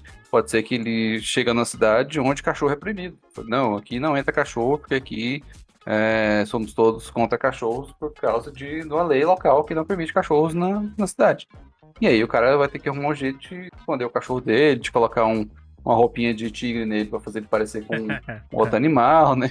Arrumar alguma maneira daquele cachorro poder entrar ou deixar ele amarrado no poste lá. E o contrário também, você pode ser o dono de um desconhecido, igual o Poo lá, né, que é um hamster gigante espacial anão, e que você entra em algum lugar e eles são idolatrados. Você fala, caralho, você é amigo daquele grandioso hamster anão? Então, tipo, o pet tem mais importância e mais relevância do que os próprios heróis, né, por causa de alguma questão também cultural. Acho que tudo isso aí torna mais interessante, mais rico também o seu cenário. Eu acho que esse aspecto de world building é fundamental. Você. World building e o que o Vermelho falou de descrição de cenário, eu acho que enriquece muito. Você sempre pode usar as reações naturais dos animais, né? O pessoal fala muito aquele estilo narrativo do mostre e não fale. Então você não precisa falar que o cara é ameaçador. Tipo, nossa, o vilão vem vindo e vocês veem como ele é ameaçador. Não, você pode falar, o vilão vem vindo e o seu cachorro imediatamente começa a rosnar. Você já dá um tom diferente. Você já olha e fala, caralho. Entendeu? Porque o vilão vem vindo e você para de ouvir o barulho na floresta. Você estava ouvindo barulho de pássaro, de grilo. Silêncio. Ninguém mais está fazendo barulho. Dá um tom de sobrenatural. De, tipo, tem os próprios animais, a própria natureza reconhece a energia maligna ali. Então, assim, para essa descrição, isso enriquece muito. E eu concordo com o Luiz em relação ao world building. É muito legal quando você pensa qual é a visão cultural que as pessoas têm. Né? Tipo, pô, faz sentido. Vamos pegar um exemplo do mundo real. A culinária vegetariana da Índia é uma coisa enorme. Tem a maior concentração de vegetarianos do mundo está na Índia. Por De quê? pessoas também. Não, sim, mas o maior percentual. Não é o maior número absoluto. Vegetarianas. Não estou falando em números absolutos, estou falando em proporção de população. Na Índia. Por quê? Porque existe uma parcela considerável da população que não consome carne de vaca. Então, esses caras vão olhar e falar, bom, se a vaca é um animal sagrado na nossa religião, a gente vai pensar em alternativas que não incluam o consumo dessa carne. E aí, se você, por acaso, chega num lugar desse, lá no seu mundo de fantasia, e pergunta, e aí, tem um bife? Pode ter gente que vai se considerar particularmente ofendido com a forma como você fez. E a forma como ele vai lidar é diferente. Então, assim, esta lógica de interação com os animais é um fator enriquecedor e já é aquela coisa, já você está entrando na quarta, quinta camada de cultura do negócio. Você começa com aquela coisa macro de política, macro de economia, qual é a religião predominante, e não sei o que a gente já falou várias vezes aqui em outros momentos, e aí você começa a entrar no nível de detalhe, de, pô, a consequência da religião deles é de que a culinária é desse jeito, de que eles tratam o animal desse jeito. Ah, porque na Turquia os gatos andam na rua. Beleza, você pode ter uma cidade que o rei tinha um gatinho e, sei lá, o cara adora gatos e ele baixou uma lei dizendo que não pode matar gato. É sinal de boa sorte você ter um É, pássaro entendeu? em cada casa. É isso. Então, assim, o cara tem lá, seja uma coisa cultural, religiosa, histórica ou personalista, no caso de um governo ditatorial, que seja. Entendeu? Pronto. Você tem um motivo para isso. Ah, todo mundo tem que ter uma águia, porque a águia é o animal símbolo do nosso reino. Então você tem que ter uma águia na sua casa. Beleza. Não. Você que se vire para alimentar esse bicho todo. Você pode Não é- colocar igual o Alexandre que deu algumas cidades, como o cavalo dele ser o prefeito. Assim. Exatamente. teve volta até pro um- Stefano. E teve até uma cidade aqui no Brasil, acho que elegeram um rinoceronte lá do circo como prefeito também. Teve o vereador que era um gorila lá no Rio de Janeiro, né? Ele foi eleito. Não.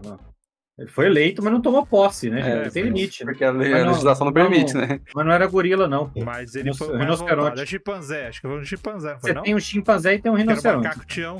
O macaco Tião e o cacaré. Um foi no Rio, outro foi em São Paulo.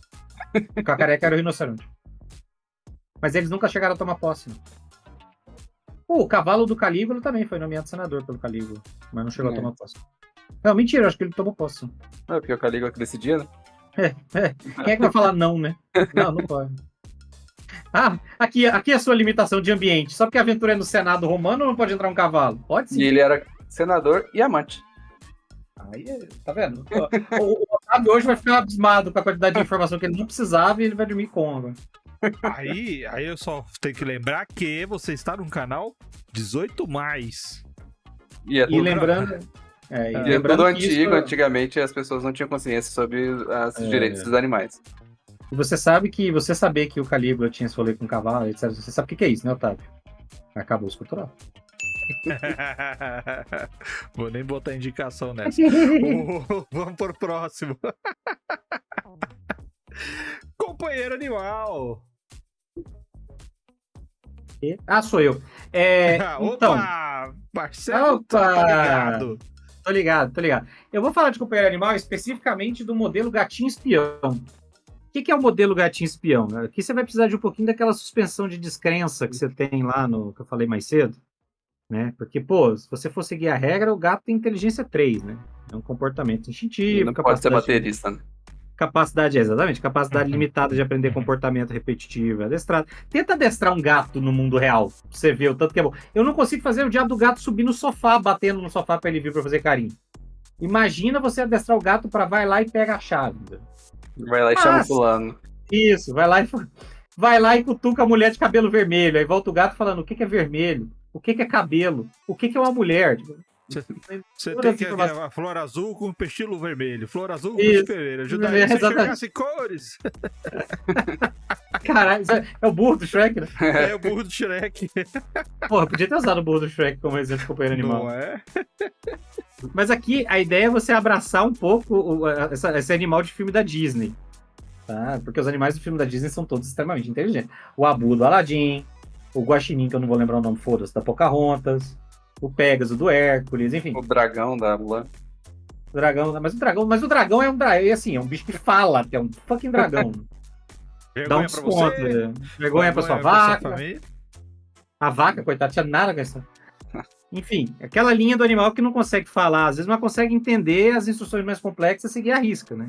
Se o Aladdin falar pro Abu, faz tal coisa. Abu, dança uma polca. O Abu dança uma polca. Ele sabe dançar uma polca, ele sabe o que é uma polca. Então eu acho que, assim, dentro do limite físico do animal, ele seguir essas instruções mais complexas faz parte do processo. É uma coisa que chega perto do familiar. Porque uma coisa interessante do D&D, por exemplo, é que o familiar é uma coisa exclusiva de conjurador. Companheiro animal, não. O companheiro animal do Ranger é mágico, tem capacidades especiais se ele for um mestre das bestas, mas qualquer pessoa, qualquer personagem pode ter um companheiro animal. Você só precisa ter o trabalho de convencer o mestre a fazer isso. Eu tenho a magia, a amizade com animais. Então todos os dias eu vou lá, eu levo o animal, ela dura 24 horas, eu passo essas 24 horas mimando o bicho lá, vou passar uma semana usando uma magia de nível 1 pra ficar amigo do animal, pra eventualmente quando eu parar de usar, ele já ter se convencido de que eu sou uma pessoa legal pra ele andar comigo. Tipo, você tem um companheiro animal, parabéns, você adestrou ele. Então, assim, dá pra você fazer isso em qualquer classe, diferente do familiar ou de um do Ranger. A ideia que eu falo do gatinho é porque o gatinho, pra mim, ele pode servir um pouquinho pra esse rolê de ladino do grupo.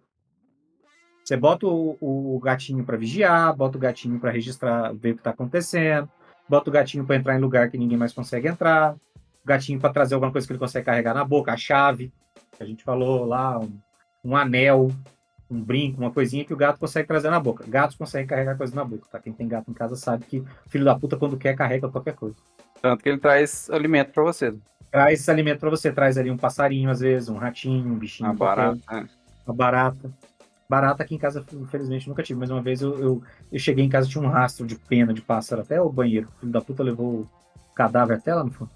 Enfim, se não for o companheiro mágico, porque qualquer classe pode ter um companheiro animal, um jeito fácil de facilitar a comunicação é a magia falar com animais. Tá? Se você tiver alguém na mesa que tem, isso facilita muito. Porque, de preferência, se for você. Porque é uma magia de primeiro nível que você pode usar como ritual. Então você nem gasta slot para fazer ela. Você passa um minutinho concentrando ali e conversa com o bicho durante 10 minutos.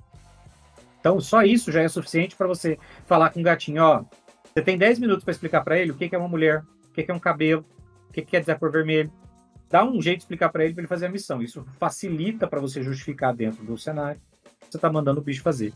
A minha sugestão, se você já tiver em nível mais avançado, é você criar o Salem do desenho da Sabrina, que é usar a magia chamada Despertar, que é uma magia que tinha já na terceira edição, uma magia de 5º nível, e você pode usar em planta, pode usar em bicho. E basicamente o que ela faz é, você pega um bicho ou uma planta que tem inteligência 3 ou menos, pode até não ter inteligência nenhuma, no caso da planta, né? E você concede magicamente inteligência 10 para ela. Ela agora tem inteligência de um ser humano. Um ser humano, às vezes, mais inteligente do que o bárbaro do grupo. E ela tem a capacidade de conversar com você em um idioma. Então ela conversa com você. Então agora você tem eu falo, o Salem da Sabrina. Você tem um gatinho lá, um bicho, que tem a inteligência humana e que é capaz de conversar. E aí fica mais fácil você usar ele nessas missões. Então se você tiver oportunidade com um grupo de nível mais avançado, ou por acaso a pessoa não está em nível avançado, mas ela tem acesso a alguém que pudesse fazer isso com o bichinho de estimação, fica aí a sugestão para você utilizar ele desse jeito. Companheiro animal, eu acho que ele entra mais como flavor, né? Ele não tem tantas as mesmas qualidades de um familiar. A gente vai falar logo a seguir. Mas ele entra como flavor, eu acho interessante na história como um todo. Até mesmo para você desenvolver cenário, desenvolver a história do que está acontecendo. Juntando isso aí que você falou, né? Você pega uma ação repetitiva que o personagem tem que fazer para conseguir adestrar aquele bicho ou tornar-se amigo dele. E aí você insere aquilo na história, né? Você insere aquilo no contexto da história. Né? Eles precisam estar naquele momento ali, naquela região, durante um intervalo de tempo grande, por exemplo, foi uma semana. Se eles estão acampados ali, ele encontra um bicho que ele acha que quer que seja companheiro dele. Ele precisa se dedicar a isso, precisa ficar ali certo tempo focado nessa missão. Então, ela facilmente pode se tornar uma side quest, assim, de descobrir onde esse bicho mora, de descobrir onde esse bicho vive, o que ele come, onde se reproduzem, e esse tipo de coisa, para então ter a ação lá, ter a missão de conseguir domá-lo / convencê-lo a se juntar a ele nas suas viagens. Fala mais uma vez do Eras, porque pode trazer aí algumas sugestões. No Eras, o companheiro animal, ele...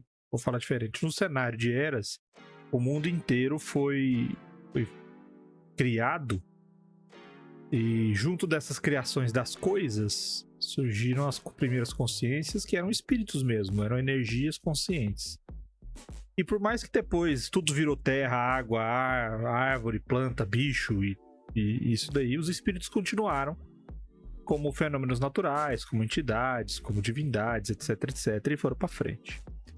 E existem espíritos de todos os tipos, daqueles que são encarregados de acompanhar a putrefação de folhas que caem no solo, até aqueles que andam junto com os animais ou inspiram criaturas inteligentes.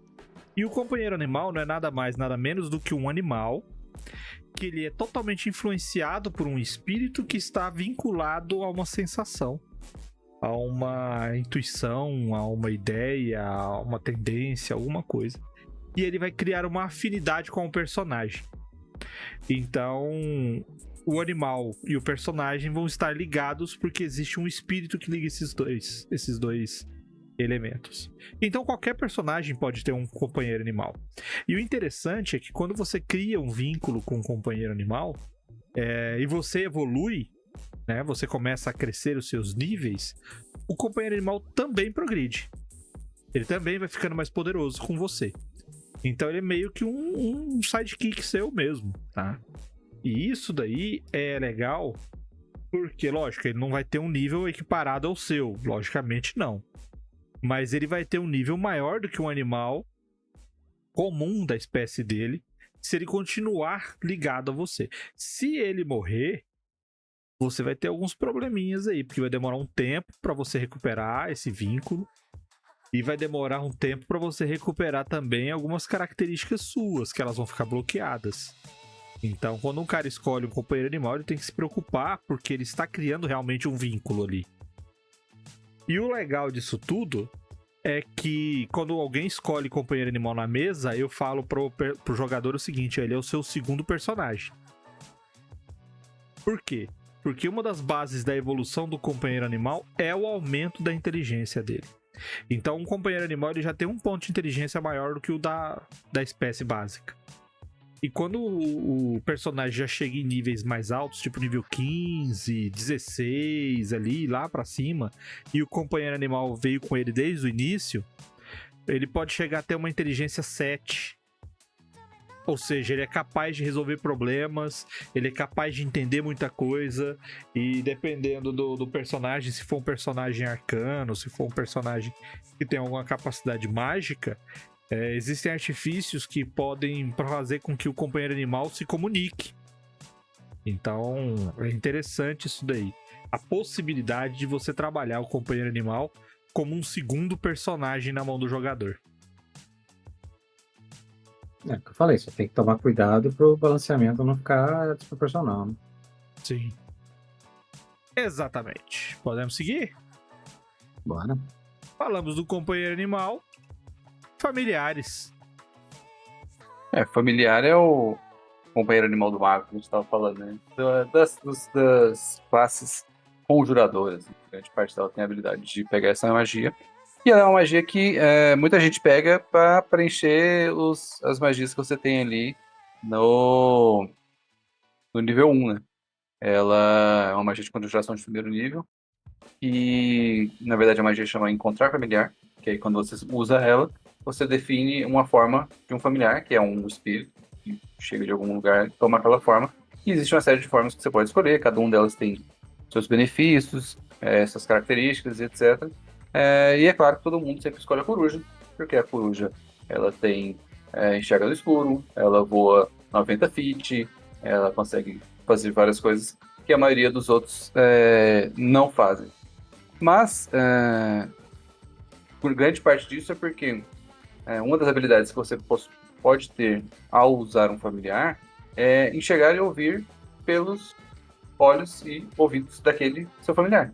Então você pode usar a visão noturna, mesmo se você é uma criatura que não tem visão noturna, você é um humano, por exemplo, você consegue ter a visão noturna se você vê através dos olhos da sua coruja.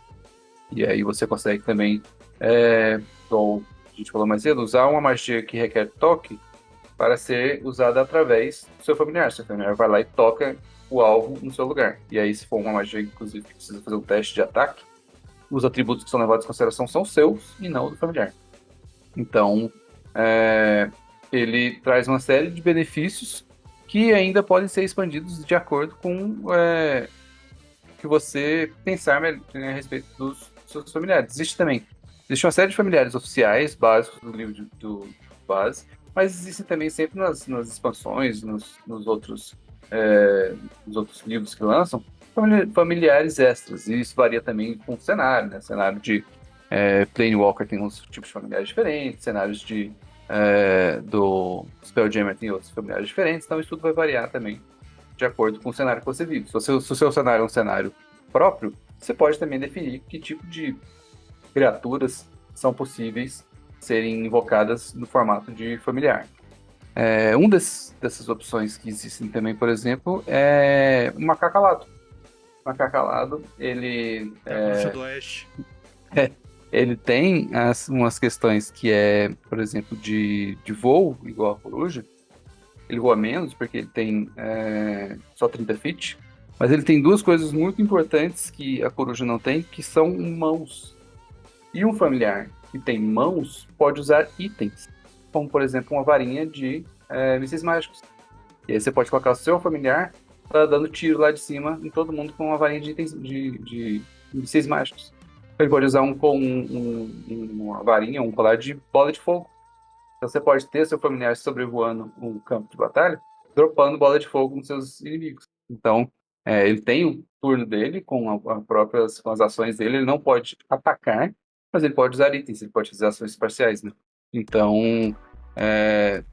isso tudo pode ser feito e raramente as pessoas fazem. É porque a gente estava comentando quando a gente falou como nunca lembra do boneco, igual o mago da Ordem do Palito, que muito raramente eu tenho um familiar e sou dele na hora. Então muitas vezes a pessoa pega a magia de encontrar familiar, nunca usa, fica ali ela parada no livro de magias dela lá, sem nunca ser usada, e esquece de todas as possibilidades que podem ser feitas com um familiar. Ele é uma adição muito forte no seu mago, no seu caster, por conta dessa série de ações extras ou ações diferenciadas que você consegue fazer usando o seu familiar.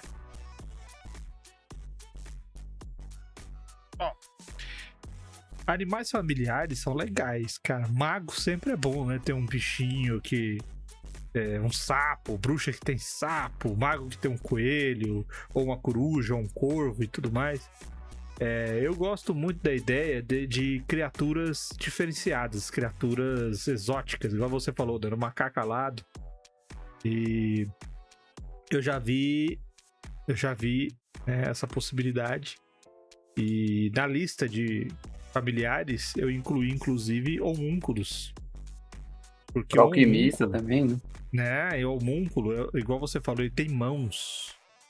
Ele pode usar bola de fogo com colar? Pode. Pode usar varinha? Pode. Só que ele abre portas, ele escreve, ele pega, ele tira, ele esconde. Pode correr lá e dropar uma poção na sua boca quando você tá morrendo. Exato. Porque ele consegue carregar. Isso daí é que eu vejo como uma qualidade fantástica. Ele te salva a vida, ele te aplica a poção, ele salva alguém, ele manda um recado, ele entrega alguma coisa. Não é um cachorro, um gato que vai levar com a boca, ou um pássaro que pode deixar cair. Não, ele guarda. Você pode botar uma roupinha nele e guarda no bolso, se você quiser. Então, se você for fazer um mago com familiar, pensa no seguinte, pensa na afinidade, primeiro ponto. Porque o mago que usa um familiar, ele faz parte de um conjunto estético. Primeiro ponto. Segundo ponto, é uma questão de afinidade. Você não vai, se você vê um mago e o mago tem um coelho, você vai pensar uma coisa dele. Se você vê um mago e ele tem um pseudo-dragão, você vai pensar uma outra coisa dele. Se você vê um mago e ele tem um morcego, você vai pensar uma outra coisa dele. O jogador, geralmente, ele pensa na vantagem.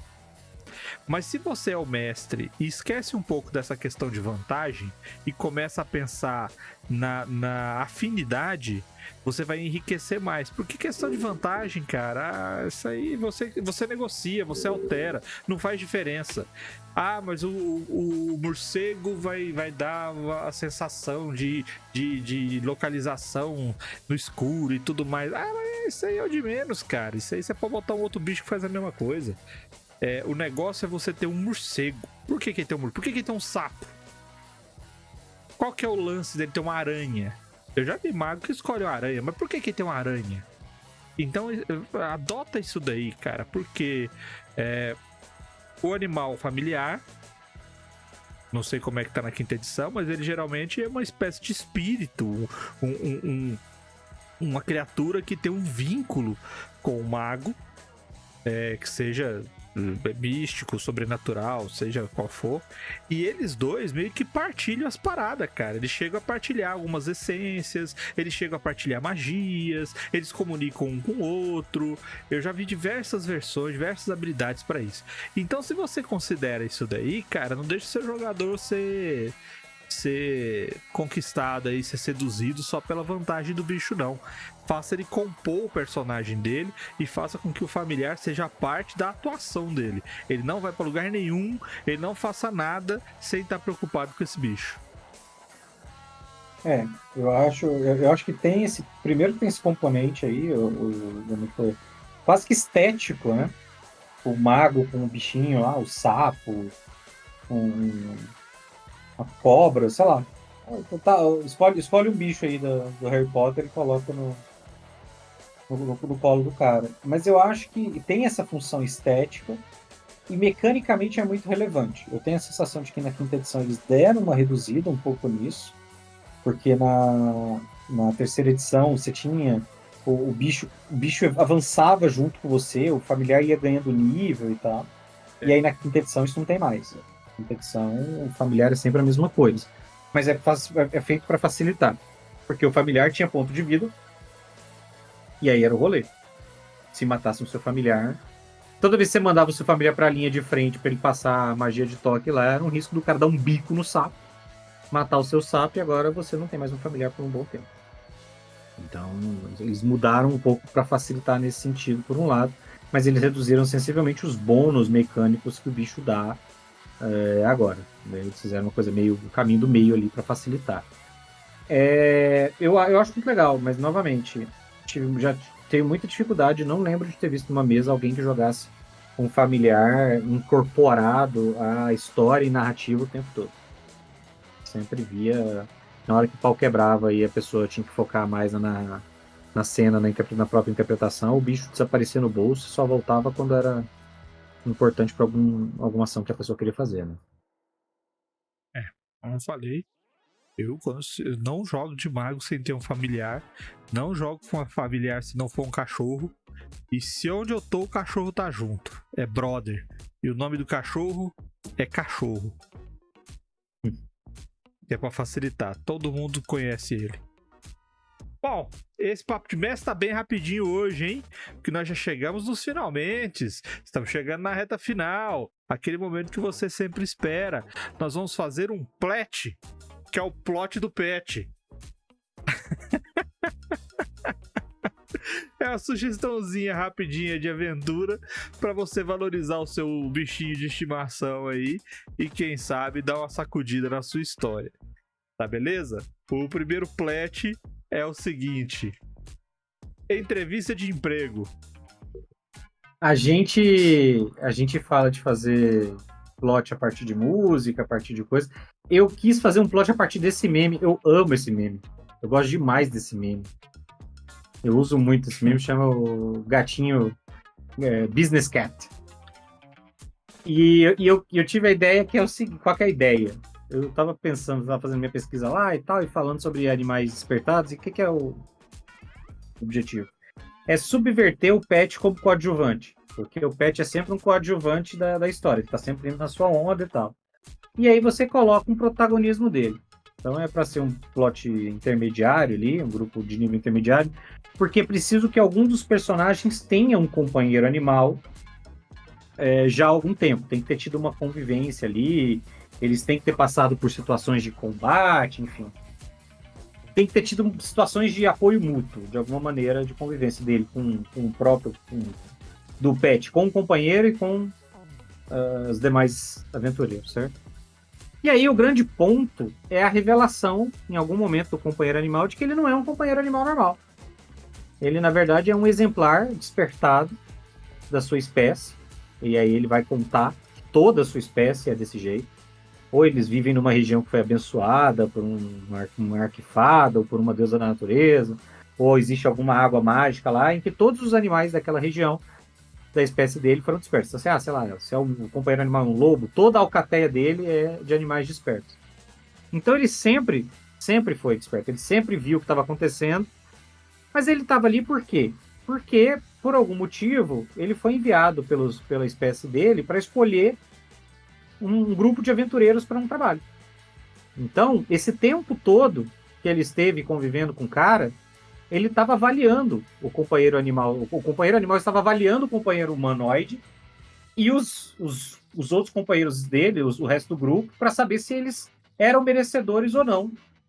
Na verdade, o humano era o companheiro animal. O humano era o pet. companheiro animal do pet. E aí o pet vai pegar, é a hora do mestre anotar tudo que eles fizeram, todas as vezes que jogaram em risco, todas as vezes que curaram o pet quando o pet estava quase morrendo, ao invés de, não, tá tudo bem, ele ainda vai rolar death saving e tal, pro cara fazer essa avaliação. E aí o pet vai falar, você lembra aquele dia que você fez isso comigo? Você lembra aquele dia, não sei o que e tal. E aí se os caras tiverem cuidado bem direitinho do pet, ele vai falar, e por isso vocês são merecedores. Então agora vocês vão comigo lá, que eu vou levar vocês. E aí você faz todo um cenário. Pode ser que seja uma coisa exclusivamente boa, que ele pode falar, então, a gente estava querendo, na verdade, alguém que pudesse entrar lá num templo abandonado, que fica lá na ruína do templo que fica na nossa floresta. Por quê? Porque uma galera ruim que tá atrapalhando, tá tentando matar a gente, ou que tá matando a gente, tomou o lugar. E a gente precisa que alguém mate esses caras e a gente não consegue. Porque a gente não consegue, sei lá, subir no andaime, porque nós somos lobos, a gente não consegue subir numa porra do andaime pra matar eles que ficam em cima dando flechada na gente. Então, se vocês forem lá e matarem eles, vocês têm direito a pegar todo o tesouro deles que tá lá. Então os caras vão falar, bom pra nós. O lobo não tem uso pra porra do tesouro. Então você pensa num cenário em que os animais possam dar uma recompensa, que seja arriscada e tudo mais, ou que o cara fale, bom, a gente queria saber se vocês são confiáveis porque a gente precisa de ajuda. Porque a gente realmente tá fudido, precisa de uma situação limítrofe e tudo mais. E, por favor, ajude a gente. Por favor, Anakin, você é a nossa última esperança. E aí, Ajude os Ewoks. Ajude os Ewoks. Ou pode ser que o cara olhe e fale, mas infelizmente não dá pra confiar em vocês. Olha o histórico do que vocês fizeram comigo aqui. Eu tô muito decepcionado. Vou voltar e falar mal de vocês pro meu povo. E aí o cara vai olhar e falar, pô, vacilo. Pô, galera, não, vamos ajudar os caras lá, na moralzinha, pra melhorar a reputação aí, pô, o bicho ajudou e tal. Enfim. O grande plot é, o animal sempre esteve acordado, sempre foi woke, e ele estava lá de olho em vocês, falando, agora vamos ver se vocês vão ser recompensados. E pode acontecer ele falar, vocês não merecem e eu vou embora. E vai embora. E aí pronto, o cara perdeu o companheiro animal dele. Porque não tratou direito. E aí ele ainda faz a propaganda negativa, igual você falou, não só pra grupo dele, exatamente, mas pra floresta inteira, assim, ele nunca mais vai conseguir um Olha, você pode até conseguir um guaxinim lobo. Não, lobo nunca mais. O grupo tá andando no mato, aí tem aqueles Mercury Birds, né? Que ficam lá, os caras lá, que são os babacas, os papagaios lá, babaca. Ou então o bicho tem um esquilo, né? E toda vez que eles andam num lugar que tem um esquilo, ele fala, cara, eu tenho certeza que esse esquilo tá olhando feio pra mim. Já espalhou a reputação, olha a cara dele, olha lá. Ou pior, né? Com aquela cara de crítica. Igual você falou lá, você nunca mais vai ter um companheiro lobo, aí os lobos podem inclusive vê-lo como uma ameaça e atacar ele quando vocês estão passando por perto de uma região com lobos. Então seu companheiro animal é um pombo, e agora você nunca mais anda em paz numa cidade. Você entra numa cidade e começa a cagar em você, pô. Vacilo. Todos cagam em uníssono em você. Né? Exatamente, Só bombinha não. Então assim, fica aí a sugestão, se você quiser fazer uma entrevista de emprego para pro seu pet analisar, pro companheiro animal analisar o companheiro humano e ver se ele merece ou não. Uma side quest bacana pra... pode ser até uma dungeon inteira, os caras têm que entrar, explorar um lugar e tal. Várias possibilidades. É bom até colocar a revelação no momento crítico, né? Tipo, os caras chegam num canto, aparece 2 tigres gigantes pra pegar eles, é o gato deles fala assim, ei galera, pera aí, eles estão comigo. Aí você fala assim, quê? Aí chega, pô, beleza. Ou então o cara solta, o bicho finalmente não consegue mais segurar, né? Tem uma hora que, tipo, a galera... A 6ª vez que o grupo tá discutindo sobre se vai... Como é que faz pra usar magia na porta, se tem armadilha, não sei o quê, e a 6ª vez que a porta tá só fechada, não tá trancada. Aí o bicho fala, pelo amor de Deus, aí todo mundo olha pro bicho ali. Já tem 11 níveis que o Bárbaro fica fazendo a piadinha. Toda janta de pegar a coruja do mago e de fazer a janta. Aí chega a hora que a coruja já não aguenta mais. Não aguento mais. Pelo amor de Deus, para. Caralho, você fala? Sim. Nunca foi engraçada. Massa. Esse tipo de coisa é legal. Tem uma que já rodou aqui com a gente. Direto o Bruninho fala, que é aquela do pessoal ser sequestrado, né? Joga só com os familiares, né? E joga com os familiares, joga com os pets. Vira aqueles filmes da Sessão da Tarde, que é só os cachorros. Exato. Então vamos pro próximo plot, porque o próximo plot é mais ou menos isso aí, hein? A maldição do patapé. Mais ou menos o seguinte. A história tem que ser a seguinte. Pelo menos alguém do grupo tem que ter bicho. Seja companheiro, seja familiar. De preferência, um grupo que tenha mais de um animal. Tipo, um companheiro animal e um familiar. E eles vão estar numa quest para investigar alguns mistérios, algumas situações no meio de uma floresta, de uma mata, etc. É essencialmente desconhecido, tá? Um mal desconhecido que afete algum lugar. E lá, eles vão enfrentar uma criatura, uma entidade que eles não sabem, né, o que ela é, mas ela é extremamente poderosa. E ela está provocando os efeitos que antes achavam que era uma criatura nervosa, um monstro, um orc, sei lá, qualquer coisa. E quando eles forem enfrentar essa criatura, eles vão ver que ela não está interessada em matar ninguém. Ela está simplesmente ali e a vida dela é que está atrapalhando tudo. E ela, por ter poderes muito poderosos, tem poderes muito Semifenomenais. relevantes, quase cósmicos, semifenomenais, ela vai jogar uma maldição nos personagens. Pode ser uma maldição voluntária ou involuntária. E essa maldição vai trocar a consciência deles com os bichos. O que é uma maldição voluntária? É porque voluntária é quando você quer amaldiçoar, e quando ela é involuntária é meio que intuição. Porque a criatura pode ser simplesmente um animal mágico, por exemplo. Ele não tem um pensamento, mas tipo instintivamente. O Catobeplas, que mata só de olhar pra você. O objetivo dele não é matar, mas aí ele olha e morre. Então, aí, qual que é o lance? O lance é, os personagens que têm as criaturas pet vão trocar as consciências com as suas criaturas pet. E os que não têm, vão trocar com as criaturas que estão ali no ambiente. E aí, qual vai ser o problema? O problema é que os personagens agora são os animais, com inteligência 3, 4. E os animais são os inteligentes ali. Eles vão ter que começar a organizar. Por quê? Porque eles vão ter que controlar os humanos, entre aspas, né? Os players, os corpos das fichas dos players, mas estão ali com certas limitações, porque eles não conversam. E aí é interessante eles poderem conversar entre si e poder conversar com os animais que são humanos. Só que os animais que são os humanoides estão nessa confusão. E a treta toda é encontrar essa criatura para reverter a maldição, para ir resolver o problema. Então você vai ter um grupo de humanoides basicamente instintivos, que estão descobrindo agora a capacidade de falar, mas não conseguem ainda. Um grupo de animais inteligentes que até tem algumas capacidades, mas estão com poder muito resumido, tendo que controlar os seus corpos só na conversa. E aí você pode colocar o tom que você quiser, desde um tom tenebroso e ameaçador até um tom cômico, que eu aconselho, e cheio de problemas assim esdrúxulos, que é pra dar aquele como é que a gente falou? O interlúdio, né? Pra você fazer o interlúdio legal. Curti. Fica interessante de acordo com o nível de exoticidade dos bichos também, né? Porque aí... Sim. Imagina um sapo, um cachorro, uma coruja, um morcego e uma cobra. Uma aranha. Caraca, velho. Caralho. E é muito engraçado porque fica naquela situação meio querido encolher as crianças, porque o desafio passa a ser... Sexta-feira muito louca. Não, é porque o desafio passa a não ser mais o mesmo, né? Tipo, caralho, é tipo uma coruja, sei lá, um monte de bicho pequeno, uma coruja, um gato, não sei o que lá. Qual que é o desafio? Puta que pariu, tem um lobo atrás da gente. Aí, tipo, um lobo que seria uma coisa que todos os personagens em forma humana, com suas classes e poderes, matariam com tranquilidade. Agora não consegue. É isso, esse é o detalhe. Aí os humanoides que teriam esse poder vão fugir porque eles estão com medo, no instinto. Do predador.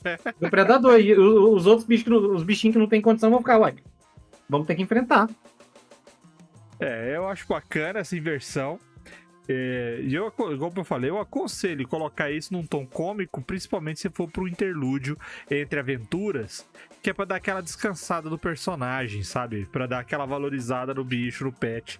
E uma, como é que fala? Renovada na sua campanha.